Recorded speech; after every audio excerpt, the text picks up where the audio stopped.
गुरु जी।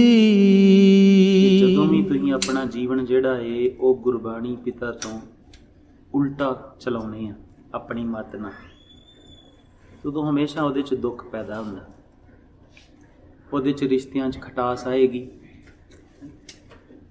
ਉਹਦੇ 'ਚ ਜਿਹੜਾ ਇਹ ਆਪ ਜੀ ਦੇ ਜਿਹੜੇ ਆਪਸੀ ਰਿਲੇਸ਼ਨ ਨੇ ਉਹਨਾਂ 'ਚ ਬੇਅੰਤ ਕੁੜੱਤਣ ਆਏਗੀ, ਅਤੇ ਜਿਹਦੇ 'ਤੇ ਹੋ ਸਕਦਾ ਆਪ ਜੀ ਨੂੰ ਇਹ ਵੀ ਲੱਗੇ ਕਿ ਯਾਰ ਇਹਦੇ ਨਾਲੋਂ ਤਾਂ ਰਿਸ਼ਤਾ ਨਾ ਹੀ ਹੁੰਦਾ ਤਾਂ ਚੰਗਾ ਹੈ।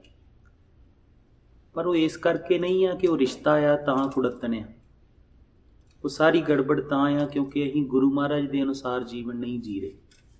ਅਸੀਂ ਆਪਣੀ ਮੱਤ ਨਾਲ ਜਾਂ ਆਸੇ ਪਾਸਿਓਂ ਸਮਾਜਿਕ ਜਿਹੜੀ ਅਸੀਂ ਇਕੱਠੀ ਕੀਤੀ ਆ ਉਹਦੇ ਮੁਤਾਬਕ ਜੀਣ ਰਹੇ ਹਾਂ ਕਿ ਉਹਦੇ ਪਤੀ ਨੇ ਆਹ ਕੀਤਾ, ਫਲਾਣਾ ਦਾ ਪਤੀ ਇੱਦਾਂ ਕਰਦਾ, ਉਹਦਾ ਪਤੀ ਇੱਦਾਂ ਕਰਦਾ, ਮੇਰਾ ਨਹੀਂ ਕਰਦਾ। ਉਸੇ ਤਰ੍ਹਾਂ ਬੰਦੇ ਕਰਦੇ ਨੇ ਕਿ ਉਹਦੀ ਪਤਨੀ ਇੱਦਾਂ ਕਰਦੀ, ਉਹਦੀ ਪਤਨੀ ਇੱਦਾਂ ਕਰਦੀ, ਉਹਦੀ ਇੱਦਾਂ ਕਰਦੀ, ਮੇਰੀ ਇੱਦਾਂ ਨਹੀਂ ਕਰਦੀ। ਅਤੇ ਖਤਰਨਾਕ ਤਾਂ ਇਹ ਗੱਲ ਆ ਕਿ ਜਿਹੜੀ ਤੁਹਾਨੂੰ ਲੱਗਦੀ ਹੈ ਨਾ ਕਿ ਦੂਜੇ ਦੀ ਚੰਗੀ ਕਰਦੀ, ਉਹ ਜੇ ਕਿਤੇ ਤੁਹਾਡੇ ਘਰ ਹੁੰਦੀ ਤਾਂ ਫਿਰ ਵੀ ਇਹੋ ਰੋਣਾ ਹੀ ਹੋਣਾ ਹੈ। ਉਹਦੀ ਇੱਕੋ ਹੀ ਵਜ੍ਹਾ ਆ ਕਿ ਅਸੀਂ ਗੁਰੂ ਮਹਾਰਾਜ ਦੇ ਅਨੁਸਾਰ ਜੀਵਨ ਨਹੀਂ ਜੀਂਦੇ। ਜੇ ਸਤਿਗੁਰੂ ਕਹਿੰਦੇ ਕਿ ਸਾਰਿਆਂ ਸੁੱਖਾਂ ਦਾ ਦਾਤਾ ਇੱਕੋ ਰਾਮ ਹੈ, ਤੇ ਜਦੋਂ ਤੁਸੀਂ ਦੂਜੇ ਤੋਂ ਸੁੱਖ ਦੀ ਆਸ ਕਰੋਗੇ, ਉਮੀਦ ਕਰੋਗੇ, ਤੇ ਰੋਣਾ ਪੱਲੇ ਪਏਗਾ। ਦੂਜੇ ਤੱਕ ਤੇ ਇੱਕ ਸਾਰਾ ਸੰਸਾਰ ਇਹ ਸੇਵਾ ਦਾ ਹੈ, ਦੂਜੇ ਤੱਕ ਤੇ ਸੇਵਾ ਹੈ। ਆਪ ਜੀ ਨੂੰ ਜੋ ਜੀਵਨ 'ਚ ਲੋੜੀਂਦਾ ਲੱਗਦਾ ਉਹ ਪਤੀ ਪਤਨੀ ਨੂੰ, ਭੈਣ ਭਾਈ ਨੂੰ, ਮਾਤਾ ਪਿਤਾ ਨੂੰ ਕਹੋ ਕਿ ਹਾਂ ਆਹ ਚੀਜ਼ ਚਾਹੀਦੀ ਹੈ। ਜੇ ਉਹ ਕਰ ਦੇਣ ਤਾਂ ਠੀਕ ਹੈ, ਨਹੀਂ ਤੇ ਉਹਨਾਂ ਦਾ ਕਾਰ ਜੇ ਉਹ ਕਰਨ ਸੇਵਾ ਨੂੰ, ਕਮਾਉਣ ਨਾ ਕਮਾਉਣ ਕੋਈ ਦਿੱਕਤ ਨਹੀਂ। ਪਤਨੀ ਦਾ ਵੀ ਇੱਦਾਂ ਹੀ, ਪਤੀ ਦਾ ਵੀ ਇੱਦਾਂ ਹੀ।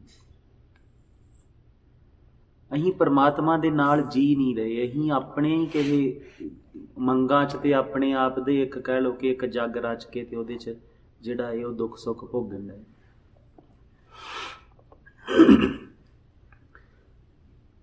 ਫਿਰ ਦੂਜੀ ਬਾਤ ਕਿ ਇਹ ਜੱਗ ਬੇਅੰਤ ਤਰ੍ਹਾਂ ਦੀ ਹੈ, ਭਾਂਤ ਭਾਂਤ ਦਾ ਜਿਹੜਾ ਹੈ ਨਾ ਉਹਨੇ ਰਚਿਆ ਹੈ।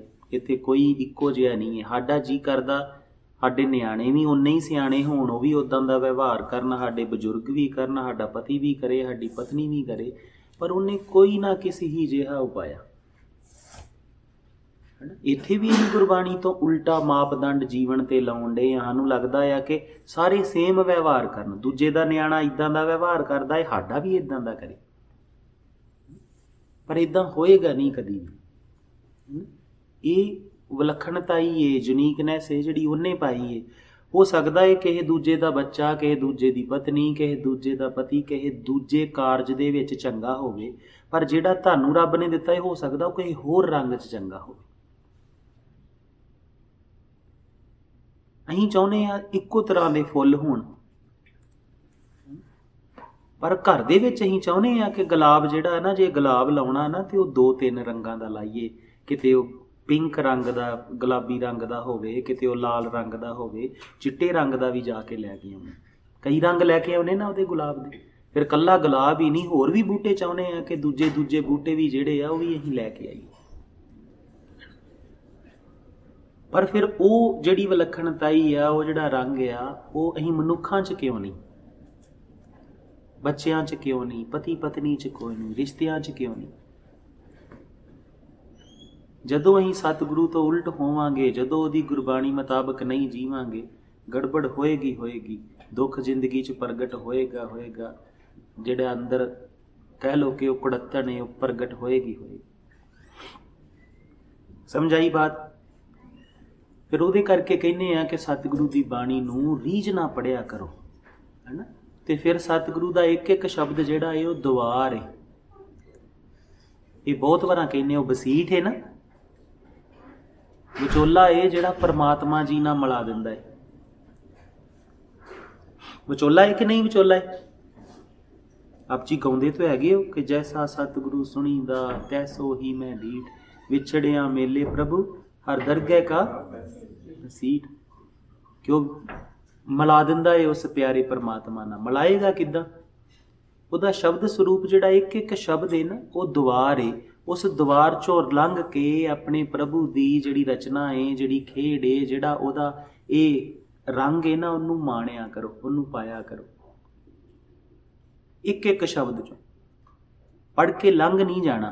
पढ़ के बस ये नहीं, कंठ करन तक सीमा नहीं रखनी। कंठ तां करदे आ ਤਾਂ कि साडे अंदर रवे, असीं तुरदियां फिरदियां सानूं याद आवे, असीं गा सकीए, असीं गाउंदियां गाउंदियां मन नूं समझा सकीए, गाउंदियां गाउंदियां ਉਹਦੀ सिफतो सलाह सुन सकीए, गाउंदियां गाउंदियां ਜਿਹੜਾ जीवन बतीत होवे। म्यूजिक ਦੇ ਆਪ ਜੀ ਦੇ ਜੇ ਅੰਦਰ ਕਿਸੇ ਡਾਕਟਰ ਨੂੰ ਪੁੱਛੋ ਨਾ ਤੇ ਉਹ ਕਹਿਣਗੇ ਦੋ ਤਰ੍ਹਾਂ ਦੇ ਹਾਰਮੋਨਸ ਜਿਹੜੇ ਹੁੰਦੇ ਨਾ ਕੈਮੀਕਲ ਉਹ ਰਿਲੀਜ਼ ਹੁੰਦੇ। ਇੱਕ ਉਹ ਨੇ ਜਿਹੜੇ ਐਕਸਾਈਟ ਕਰਦੇ ਆਪ ਜੀ ਨੂੰ, ਇੱਕ ਉਹ ਨੇ ਜਿਹੜੇ ਰਿਲੈਕਸ ਕਰਦੇ ਆਪ ਜੀ ਨੂੰ। ਦੋ ਤਰ੍ਹਾਂ ਦੇ ਹੁੰਦੇ ਡਾਕਟਰ ਸਾਹਿਬ, ਦੋ ਹੀ ਤਰ੍ਹਾਂ ਦੇ ਹੁੰਦੇ ਨਾ, ਜਿਹੜੇ ਐਕਸਾਈਟ ਕਰਦੇ ਨੇ ਤੇ ਜਿਹੜੇ ਰਿਲੈਕਸ ਕਰਦੇ ਨੇ। ਐਕਸਾਈਟ ਕਰਨ ਵਾਲੇ ਜਿਹੜੇ ਹਾਰਮੋਨਸ ਨੇ ਜਾਂ ਜਿਹੜੀ ਐਕਸਾਈਟਮੈਂਟ ਆ ਲਾਈਫ ਦੇ ਵਿੱਚ, ਉਹ ਹਮੇਸ਼ਾ ਆਪ ਜੀ ਦੇ ਕੁਝ ਗੁਣ ਨੇ ਜਿਨ੍ਹਾਂ 'ਚ ਪ੍ਰਗਟ ਹੋਣੀ ਚਾਹੀਦੀ। ਹੁਣ ਇੱਕ ਬੰਦਾ ਇਹ 24 ਘੰਟੇ ਐਕਸਾਈਟਡ ਰਵੇ, ਬਸ ਭੁੜਕੀ ਜਾਵੇ, ਮੰਜੇ ਤੇ ਸੌਣ ਲੱਗਿਆਂ ਵੀ ਤੁਸੀਂ ਲਾਗੇ ਸੁੱਤੇ ਉਹਦੇ ਛਾਲਾਂ ਮਾਰੀ ਜਾਵੇ, ਤੁਹਾਡਾ ਹੀ ਨਿਆਣਾ ਹੋਵੇ, ਉਹ ਸੌਣ ਲੱਗਿਆ ਵੀ ਕਦੀ ਐਕਸਾਈਟਡ ਹੋਇਆ, ਕਦੀ ਮੰਜੇ ਤੋਂ ਛਾਲ ਮਾਰ ਦੇ, ਕਦੀ ਮੰਜੇ ਤੇ ਟੱਪੀ ਜਾਵੇ, ਉਹ ਰੋਟੀ ਖਾਣ ਲੱਗਾ ਵੀ ਟੱਪੀ ਜਾਵੇ, ਉਹ ਸਾਰੇ ਜਾਣੇ ਬਹਿ ਕੇ ਪਾਠ ਕਰਨ ਨੇ ਉਹਦੇ 'ਚ ਵੀ ਟੱਪੀ ਜਾਵੇ, ਉਹ ਕੋਈ ਵੀ ਘਟਨਾ ਹੋਵੇ ਉਹ ਬਸ ਟੱਪੀ ਜਾਵੇ, ਹਟੇ ਨਾ, ਤੇ ਇਹਦਾ ਮਤਲਬ ਉਹਨੂੰ ਦਵਾਈ ਦੀ ਲੋੜ ਹੈ, ਉਹ ਪਰੇਸ਼ਾਨ ਹੈ ਕਿਸੇ ਗੱਲੋਂ, ਉਹ ਸਹੀ ਨਹੀਂ ਹੈਗਾ। ਇਹਦਾ ਮਤਲਬ ਇਹੋ ਹੀ ਹੈ ਨਾ ਕਿ ਜੇ ਤੁਹਾਡਾ ਕੋਈ 15-20 ਸਾਲਾਂ ਦਾ ਨਿਆਣਾ ਹੈ ਤੇ ਉਹ ਇਹੋ ਕੁਝ ਹੀ ਕਰੀ ਜਾਣ ਡਿਆ। ਸਪੋਜ਼ ਕਰੋ ਕਿ ਇਹਦਾ ਪਤੀ ਇੱਦਾਂ ਕਰਦਾ ਹੋਵੇ, ਤੇ ਉਹਨੂੰ ਕਹਿਣਗੇ ਬੰਦਾ ਘੱਟ ਹੈ ਤੇ ਬਾਂਦਰ ਜ਼ਿਆਦਾ ਹੈ, ਕਹਿਣਗੇ ਕਿ ਨਹੀਂ ਕਹਿਣਗੇ? ਜੇ ਕਿਸੇ ਦੀ ਪਤਨੀ ਇੱਦਾਂ ਕਰਦੀ ਹੋਵੇ ਫਿਰ ਇਟ ਮੀਨਸ ਹੈ ਕਿ ਉਹ ਸਹੀ ਨਹੀਂ ਹੈਗਾ, ਕੁਝ ਪ੍ਰੋਬਲਮ ਹੈ ਉਹਦੀ। ਹਰ ਇੱਕ ਚੀਜ਼ ਦਾ ਇੱਕ ਨਿਯਮ ਹੈ। ਜਿਹੜੇ ਤੁਹਾਡੇ ਰਿਲੈਕਸ ਕਰਨ ਵਾਲੇ ਹਾਰਮੋਨਸ ਨੇ ਜਾਂ ਕੈਮੀਕਲਸ ਨੇ ਉਹ ਵੀ ਤੁਹਾਨੂੰ ਚਾਹੀਦੇ ਨੇ। ਜਿਹੜੇ ਗਾਣੇ ਸੁਣਦੇ ਨੇ, ਗਾਣੇ ਜਿਹੜੇ ਹੁਣ ਤੁਸੀਂ ਵੇਖਿਆ, ਗਾਣੇ ਤੁਸੀਂ ਕੀਰਤਨ ਸੁਣੋ ਤੇ ਤੁਹਾਡੇ ਜਿਹੜੇ ਅੰਦਰਲੀ ਜਿਹੜੀ ਅੰਦਰ ਰੰਗ ਹੈ ਉਹਦੇ 'ਚ ਰਿਲੈਕਸ ਕਰਨ ਵਾਲੇ ਕੈਮੀਕਲ ਰਿਲੀਜ਼ ਹੋਣੇ ਤੇ ਤੁਸੀਂ ਰਿਲੈਕਸ ਹੁੰਦੇ ਜਾਣਾ। ਦੂਜੇ ਪਾਸੇ ਕੀ ਹੋਣਾ ਹੈ ਕਿ ਜਿਹੜਾ ਗਾਣੇ ਸੁਣਦੇ ਆ ਡਮ ਡਮ ਦੀ ਆਵਾਜ਼ ਨਾਲ, ਉਹਦੇ ਨਾਲ ਤੁਸੀਂ ਐਕਸਾਈਟ ਹੋਈ ਜਾਣਾ, ਐਕਸਾਈਟਮੈਂਟ ਵਾਲੇ ਜਿਹੜੇ ਤੁਹਾਡੇ ਕੈਮੀਕਲ ਨੇ ਉਹ ਰਿਲੀਜ਼ ਹੋਣੇ। ਦੋਵਾਂ 'ਚ ਅੰਤਰ ਹੈ। ਪਰ ਜੀਵਨ ਦਾ ਬਹੁਤਾਤ ਰੰਗ ਜਿਹੜਾ ਏ ਉਹ ਰਿਲੈਕਸ 'ਚ, ਸ਼ਾਂਤੀ 'ਚ, ਸਹਿਜ 'ਚ। ਗਤੀ 'ਚ ਤੇ ਬਹੁਤ ਥੋੜ੍ਹੀਆਂ ਚੀਜ਼ਾਂ ਨੇ ਜਿਹੜੀਆਂ ਤੁਸੀਂ ਕਰਨੀਆਂ ਹੁੰਦੀਆਂ। ਹਾਂ, ਸ਼ੂਰਵੀਰਤਾ ਜਦੋਂ ਯੁੱਧ ਨੀਤੀ ਦੇ ਯੁੱਧ ਦੇ ਵਿੱਚ ਜ਼ਰੂਰਤ ਪੈਂਦੀ ਉਦੋਂ ਉਹ ਐਕਸਾਈਟਡ ਏ, ਉਹ ਉਦੋਂ ਵਰਤੋਂ ਆਉਂਦੀ ਉਹਨਾਂ ਦੀ, ਹੈ ਨਾ। ਐਕਸਾਈਟਮੈਂਟ ਨੂੰ ਜਾਂ ਜਿਹੜੇ ਐਕਸਾਈਟਡ ਹਾਰਮੋਨਸ ਨੇ ਉਹਨਾਂ ਦੀ ਯੂਜ਼ ਦੀ, ਉਹਨਾਂ ਦੀ ਯੂਟੀਲਾਈਜੇਸ਼ਨ ਦੇ ਕੋਈ ਖਾਸ ਗੁਣ ਨੇ, ਖਾਸ ਤਰੀਕੇ ਨੇ, ਖਾਸ ਢੰਗ ਨੇ ਜਿੱਥੇ ਹੀ ਵਰਤੋਂ ਕੀਤੀ ਜਾਂਦੀ। ਆਲਵੇਜ਼ ਹੋਣ ਦੀ ਜ਼ਰੂਰਤ ਨਹੀਂ ਹੁੰਦੀ ਉਹਦੀ। ਪਰ ਅਸੀਂ ਕਰਦੇ ਕੀ ਆ? ਅਸੀਂ ਹਰ ਜਗ੍ਹਾ ਤੇ ਸਾਨੂੰ ਇੱਕੋ ਹੀ ਤਰ੍ਹਾਂ ਦਾ ਬਹੁਤਿਆਂ ਨੂੰ ਪਤਾ ਹੈ ਕਿ ਐਕਸਾਈਟਡ ਰਹਿਣਾ ਬਸ। ਗੇਮ ਖੇਡਦੇ ਆ ਉਹਦੇ 'ਚ ਵੀ ਐਕਸਾਈਟ ਹੀ ਹੁੰਦੇ ਤੁਸੀਂ, ਹੈ ਨਾ। ਜਦੋਂ ਤੁਸੀਂ ਜ਼ਿਆਦਾ ਐਕਸਾਈਟ ਹੋ ਜਾਂਦੇ, ਕੁਝ ਜਿੱਤਦੇ, ਕੁਝ ਕਰਦੇ, ਤੇ ਜਿੱਦਾਂ ਡਾਕਟਰ ਸਾਹਿਬ ਹੱਸਦੇ ਹੁੰਦੇ ਕਈ ਵਾਰ ਕਿ ਮੈਂ ਡੋਪਾਮਿਨ ਖਾਲਸਾ ਜੀ ਰਿਲੀਜ਼ ਕਰਕੇ ਆਇਆ ਜੀ, 2 ਸਿੱਕੇ ਮਾਰ ਕੇ। ਬੇਅੰਤ ਚੀਜ਼ਾਂ ਨੇ ਜਿਹੜੀਆਂ ਤੁਹਾਡੇ ਸਾਇੰਟੀਫਿਕਲੀ ਤੁਹਾਡੀ ਬੋਡੀ ਨਾਲ ਰਿਲੇਟਡ ਨੇ ਕਿ ਜਿਹੜੀਆਂ ਉਹ ਹੁੰਦੀਆਂ। ਹੁਣ ਆ ਗਈ, ਵਾਪਸ ਆ ਜਾਈਏ ਗੁਰਬਾਣੀ।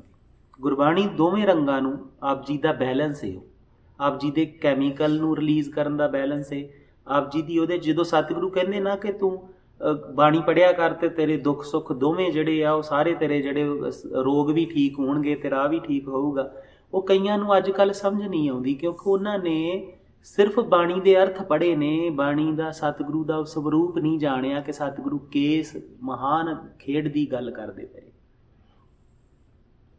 ਤੇ ਉਹ ਫਿਰ ਕਹਿ ਦਿੰਦੇ ਕਿ ਇਹ ਕਿੱਦਾਂ ਹੋ ਸਕਦਾ, ਇਹ ਐਵੇਂ ਰੌਲਾ ਹੈ। ਪਰ ਇਹ ਰੌਲਾ ਨਹੀਂ ਹੈ। ਜਿਸ ਦਿਨ ਤੁਸੀਂ ਸ਼ਬਦ ਨੂੰ ਦੀਵਾਰ ਬਣਾ ਕੇ ਉਹਦੇ 'ਚੋਂ ਆਪਣੇ ਪ੍ਰਭੂ ਦੀ ਦੁਨੀਆ ਦੇ ਰੰਗ ਵੇਖਣ ਦਾ ਯਤਨ ਕਰੋਗੇ ਨਾ, ਤੇ ਉਸ ਦਿਨ ਆਪ ਜੀ ਨੂੰ ਆਪੇ ਪਤਾ ਲੱਗਣਾ ਸ਼ੁਰੂ ਹੋ ਜਾਣਾ। ਹੁਣ ਸਪੋਜ਼ ਕਰੋ, ਹੁਣ ਆਪ ਜੀ ਸ਼ਲੋਕ ਮਹੱਲਾ ਨਾਵਾਂ ਦੇ ਸਾਰੇ ਜਾਣੇ ਕਰਦੇ ਪਏ। ਅੱਜ ਦੇ ਸ਼ਲੋਕ ਮਹੱਲੇ ਨਾਵੇਂ 'ਚ ਇੱਕ ਸ਼ਬਦ ਆਇਆ ਬੈਰਾਗ, ਤੇ ਬੈਰਾਗ ਦੇ ਦੁਆਰ ਥਾਣੀ ਲੰਘ ਕੇ ਕਿਸੇ ਨੇ ਵੇਖਿਆ ਬੈਰਾਗ ਕੀ ਹੁੰਦਾ? चलो बैराग का मतलब की हुंदा?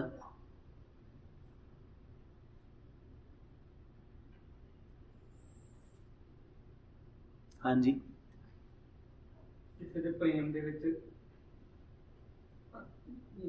ਅਸੀਂ ਰੋਂਦੇ ਹਾਂ, ਕਿਸੇ ਦੇ ਪ੍ਰੇਮ ਵਾਸਤੇ। राग ते बैराग दो रंग ने, एक राग दा है खुशी, बैराग उदासीनता। ते सतगुरु ਜਿਹੜੇ ਨੇ ਬੜਾ ਸੋਹਣਾ बैराग ਦਾ ਜਿਹੜਾ ਹੈ ਅੱਜ बैराग ਦੇ ਰੰਗ ਦੇ ਰਿਲੇਟਡ 2 ਸ਼ਲੋਕਾਂ 'ਚ बैराग ਦੇ ਨਾਲ ਰਿਲੇਟਡ ਜਿਹੜੀ ਉਹ ਬਾਤ ਆਈ। ਉਪਰਾਮਤਾ, ਉਦਾਸੀਨਤਾ ਕਹਿ ਲਓ, ਬੜੇ ਸ਼ਬਦ ਨੇ, ਸ਼ਬਦ ਬੇਅੰਤ ਨੇ, ਪਰ ਸ਼ਬਦ ਆਉਂਦੇ ਕਿਉਂ ਨੇ? ਸ਼ਬਦ ਕਿਸੇ ਨਾ ਕਿਸੇ ਫਿਜ਼ੀਕਲ ਸਟੇਟ ਜਾਂ ਕਿਸੇ ਉਹੋ ਜਿਹੀ ਅਵਸਥਾ ਦੀ ਬਾਤ ਆਉਂਦੀ ਏ, ਉਹਦੀ ਐਕਸਪਲੇਨੇਸ਼ਨ ਹੈ ਕਲੋਜ਼ ਟੂ ਕਲੋਜ਼। ਸ਼ਬਦ ਉਹਨੂੰ ਪੂਰੀ ਕਰਦਾ ਕਿ ਨਹੀਂ ਕਰਦਾ, ਪਰ ਸ਼ਬਦ ਇੱਕ ਜਸਟ ਆਇਡੈਂਟੀਟੀ ਏ, ਇੱਕ ਇਸ਼ਾਰਾ ਏ, ਇੱਕ ਕਹਿ ਲਓ ਕਿ ਨਾਮ ਏ ਉਹਦਾ, ਜਿਹੜਾ ਕਿਸੇ ਅਵਸਥਾ ਨੂੰ ਜਾਂ ਕਿਸੇ ਰੰਗ ਨੂੰ ਜਾਂ ਕਿਸੇ ਨਾ ਕਿਸੇ ਵਸਤੂ ਨੂੰ ਜਿਹੜਾ ਬਿਆਨ ਕਰਦਾ। ਬਸ ਸ਼ਬਦ ਇੰਨਾ ਹੀ ਹੁੰਦਾ, ਪਰ ਜੋ ਕਿਹਾ ਜਾ ਰਿਹਾ ਹੈ ਉਹਦੇ ਵਿੱਚ ਉਹ ਖੂਬਸੂਰਤ ਏ, ਉਹ ਸੋਹਣਾ ਹੈ। ਤੇ ਜੇ ਤੁਸੀਂ ਸਿਰਫ ਉੱਪਰਲੀ ਸ਼ਬਦ ਦੀ ਬਾਹਰੀ ਲਿਪੀ ਤੱਕ ਸੀਮਤ ਰਹਿ ਗਏ, ਹੁਣ ਮੰਨ ਲਓ ਕਿ ਆਪ ਜੀ ਦਾ ਘਰ ਦਾ ਜਿਹੜਾ ਹੈ ਉਹ ਐਡਰੈਸ ਕਿਸੇ ਨੂੰ ਦੇ ਦਿੱਤਾ ਜਾਵੇ ਤੇ ਉਹ ਤੁਹਾਡੇ ਘਰ ਪਹੁੰਚ ਗਿਆ। ਕਿਸੇ ਕੋ ਇੱਥੇ ਅੰਮ੍ਰਿਤਸਰ ਸਾਹਿਬ ਜਾਣ ਦਾ, ਦਰਬਾਰ ਸਾਹਿਬ ਜਾਣ ਦਾ ਐਡਰੈਸ ਹੈਗਾ, ਪ੍ਰੋਪਰ ਐਡਰੈਸ ਹੈਗਾ, ਪਿੰਨ ਕੋਡ ਵੀ ਹੈਗਾ, ਹੈ ਨਾ, ਏਰੀਆ ਕੋਡ ਵੀ ਹੈਗਾ, ਤੇ ਇਹਦਾ ਮਤਲਬ ਉੱਥੇ ਪਹੁੰਚ ਗਿਆ। ਪਹੁੰਚੇਗਾ ਤੇ ਉਦੋਂ ਜਦੋਂ ਉੱਥੇ ਪਹੁੰਚੇਗਾ, ਜਦੋਂ ਜਾ ਕੇ ਵੇਖੇਗਾ। ਇਸੇ ਤਰ੍ਹਾਂ ਸ਼ਬਦ ਜਿਹੜੇ ਨੇ ਉਹ ਸਿਰਫ ਐਡਰੈਸ ਨੇ ਕਿ ਜਿਸ ਦੇ ਸਹਾਰੇ ਤੁਸੀਂ ਉੱਥੇ ਜਾ ਸਕਦੇ, ਪਰ ਜਦੋਂ ਤੁਸੀਂ ਉੱਥੇ ਪਹੁੰਚੋਗੇ, बैराग ਨੂੰ ਪਾਵੋਗੇ ਕਿ बैराग ਹੁੰਦਾ ਕੀ ਹੈ। बैराग ਕਰਕੇ ਵੇਖਣ ਵਾਲੀ ਚੀਜ਼ ਹੈ, ਉਹ ਸੁਣ ਕੇ ਸਮਝ ਨਹੀਂ ਆਏਗੀ, ਪੜ੍ਹ ਕੇ ਸਮਝ ਨਹੀਂ ਆਏਗੀ। ਉਹ ਜਦੋਂ ਹੋਵੇਗਾ, ਜਦੋਂ ਟਰਾਈ ਕਰੋਗੇ, ਅਰਦਾਸ ਜੋਦਰੀ ਕਰੋਗੇ, ਉਸ ਰੰਗ ਨੂੰ ਪਾਓਗੇ ਤੇ ਪਤਾ ਲੱਗੇਗਾ। ਕਿਹੜਾ ਸ਼ਲੋਕ ਹੈ ਜਿਹੜਾ ਕੱਲ ਅਸੀਂ ਕਿੱਥੋਂ ਤੱਕ ਕੀਤੇ ਸੀ? ਅਗਲਾ ਸ਼ਲੋਕ ਗਾਇਓ।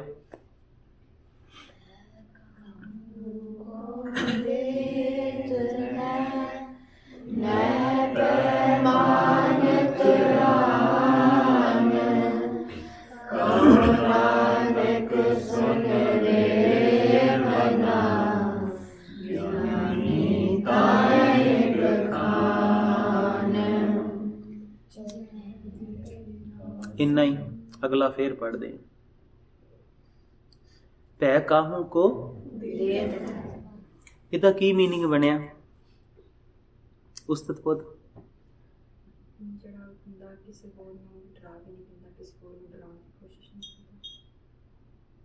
तुहाडे चों कौन कौन डरावा देने की कोशिश करदा?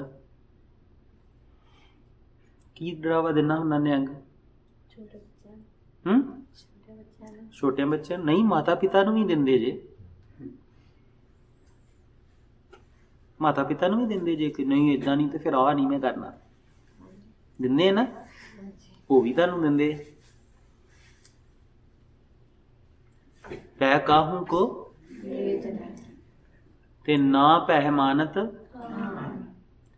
आप भी नहीं मनना, अपने अंदर भी नहीं भाव होना चाहिए, डर होना चाहिए, दूजे नूं भी नहीं देना चाहिए। ये बड़ी सोहनी चीज़ है। सतगुरु ये दोवें इकट्ठियां क्यों वरतदे? हाँ जी पता क्योंकि जे तुसी किसी नूं तुसी उन्होंने ना कहो कि तुसी उन्होंने डरावो ना, पर तुसी आप डरी जाओ, फिर वो गल नहीं बनती। पर इफ तुसी इदां तुसी आप ना डरो पर दूसरे नूं डरावो, तो फिर वो नहीं भी गल बनती। तां तुहानूं दो इकट्ठे करने पैंदे। जे तुसीं डरदे आ, तुहाडे अंदर डर होएगा,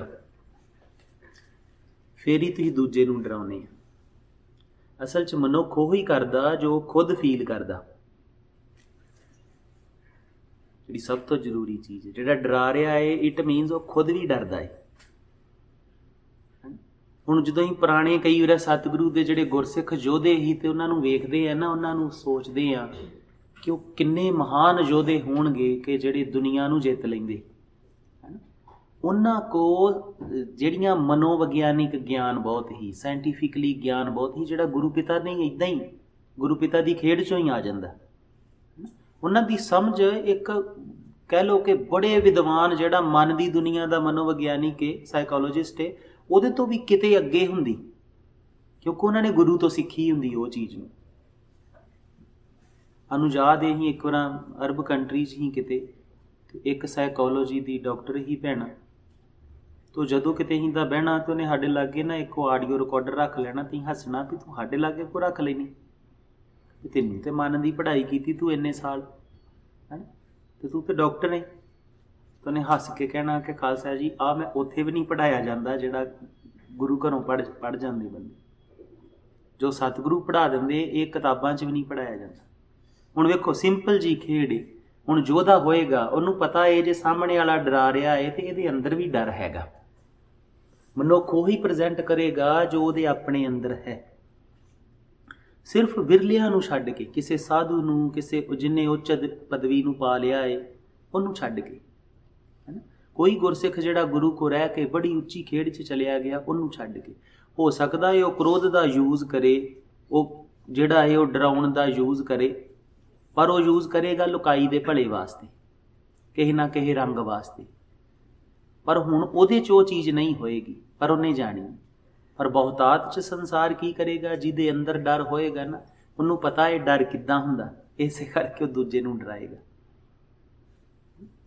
ते सतगुरु कहंदे ने कि जे कोई आप डरदा है जां दूजे नूं डराउंदा है ते फिर वो की है? कहो नानक जिहड़ा किसे नूं डराउंदा नहीं ते दूजियां तो डरदा नहीं कि हे मना सुन, ओहो ही ज्ञानी है, ओहो ही ज्ञानवान है, उन्होंने ज्ञान की समझ है, दूजे नूं नहीं। हुण इहदे च एक बड़ी होर सोहनी चीज़ है कि वो ज्ञानी क्यों है जिहड़ा डरदा नहीं, डराउंदा नहीं, वो जोधा होना चाहिए ही। गुरु महाराज ज्ञानी शब्द क्यों वरतदे है? रमजां नहीं खो जो गुरु पिता को बहने हुंदे ते गुरु पिता दियां रमजां समझण दा यतन नहीं करदे हुंदे, सतपुतीए जप उत्थे जो सतगुरु को बहीदा है उदों उन्हां कोल सतगुरु दियां रमजां, इहो ते किड्डी सोहना आनंद है ना कि रमजां नूं समझण दी कोशिश करनी, रमजां दे रंगां नूं मानण दी कोशिश करनी। फिर जदों रमज सतगुरु खोलदे ने ते कई दिन उदां ही बंदे नूं चा चढ़िया रहिंदा, आनंद बनिया रहिंदा भी आह क्या बात है ना, जिन्हों कहंदे कपाट खुल जाने। हुण तुसीं सोचना ते चाहीदा ही ना कि सतगुरु पहला गल करन दे डर दी, दूजी पंक्ति च कहंदे जिहड़ा डर ना मनदा है ना डराउंदा है वो ज्ञानी है। जिहड़ा डरदा नहीं डराउंदा नहीं वो योधा होना चाहिए, शूरवीर होना चाहिए, वॉरियर हो जाना चाहिए। ये तो पंक्ति रलदी है साडी समझ के मुताबिक, संसार की समझ के मुताबिक, पर वो ज्ञानी है। कोई रिलेशन की है ज्ञानी दा ते डरन डराउण वाले दा रिलेशन की है? सतगुरु क्यों इदां कहण दे? पकड़ी कि नहीं पकड़ी? अच्छा वड्डियां चों किन्ने ये कोशिश की थी? किन्नी वारां ते आप जी नूं वेखो सतगुरु को बहण दा एक तरीका है। ਜਿਹੜੇ ਗੁਰਸਿੱਖ ਸਤਿਗੁਰੂ ਕੋ ਬੈਠੇ ਨੇ, ਪੜ੍ਹਿਆ ਹੈ ਜਿਨ੍ਹਾਂ ਨੂੰ ਸੰਤ ਕਹਿ ਦਿੰਦੇ, ਸਾਧੂ ਕਹਿ ਦਿੰਦੇ, ਗੁਰੂ ਦੇ ਪਿਆਰੇ ਕਹਿ ਦਿੰਦੇ, ਜਾਂ ਗੁਰਸਿੱਖ ਹੀ ਕਹਿ ਲਓ ਉਹਨਾਂ ਨੂੰ, ਹੈ ਨਾ। ਸਾਧੂ ਦਾ ਮਤਲਬ ਹੈ ਜਿਹਨੇ ਸਾਧਨਾ ਕੀਤੀ ਆਪਣੇ ਗੁਰੂ ਕੋ ਰਹਿ ਕੇ। ਉਹ ਇਸੇ ਕਰਕੇ ਹੀ ਕੀਮਤੀ ਹੁੰਦੇ ਆ ਕਿ ਉਹ ਸਾਨੂੰ ਸਤਿਗੁਰੂ ਕੋ ਬਹਿਣਾ ਸਿਖਾ ਦਿੰਦੇ, ਸਤਿਗੁਰੂ ਦੇ ਨਾਲ ਰੰਗ ਰਲੀਆਂ ਮੰਨਣਾ, ਸਤਿਗੁਰੂ ਦੇ ਨਾਲ ਰਮਜਾਂ ਮੰਨਣਾ ਸਿਖਾ ਦਿੰਦੇ। ਹੁਣ ਤੁਸੀਂ ਸੋਚੋ ਬਾਣੀ ਤੇ ਤੁਸੀਂ ਵੀ ਪੜ੍ਹਦੇ ਆ, ਪਰ ਕਦੀ ਇਦਾਂ ਸਮਝ ਕੇ ਵੇਖਿਆ ਕਿ ਇਹਦੀ ਰਮਜ ਕੀ, ਇਹਦਾ ਰਿਲੇਸ਼ਨ ਕੀ ਹੈ, ਕਿਉਂ ਸਤਿਗੁਰੂ ਇਦਾਂ ਕਹਿੰਦੇ? ਹੁਣ ਇਹ ਕਿੱਡੀ ਵਧੀਆ ਸਤਿਗੁਰੂ ਦੀ ਰਮਜ ਹੀ ਨਾ, ਕਿੰਨੇ ਦਿਨ ਲੱਗ ਜਾਣੇ ਸੀ ਆਪ ਜੀ, ਸਾਰਾ ਦਿਨ ਆਪ ਜੀ ਦਾ ਲੰਘ ਜਾਣਾ ਸੀ ਕਿ ਸਤਿਗੁਰੂ ਇਦਾਂ ਕਿਉਂ ਕਹਿੰਦੇ ਹੋਣਗੇ, ਕੀ ਹੁੰਦਾ ਹੋਏਗਾ, ਹੈ ਨਾ। ਗਿਆਨ ਦਾ ਕੀ ਸੰਬੰਧ ਹੈ ਡਰ ਦੇ ਨਾਲ?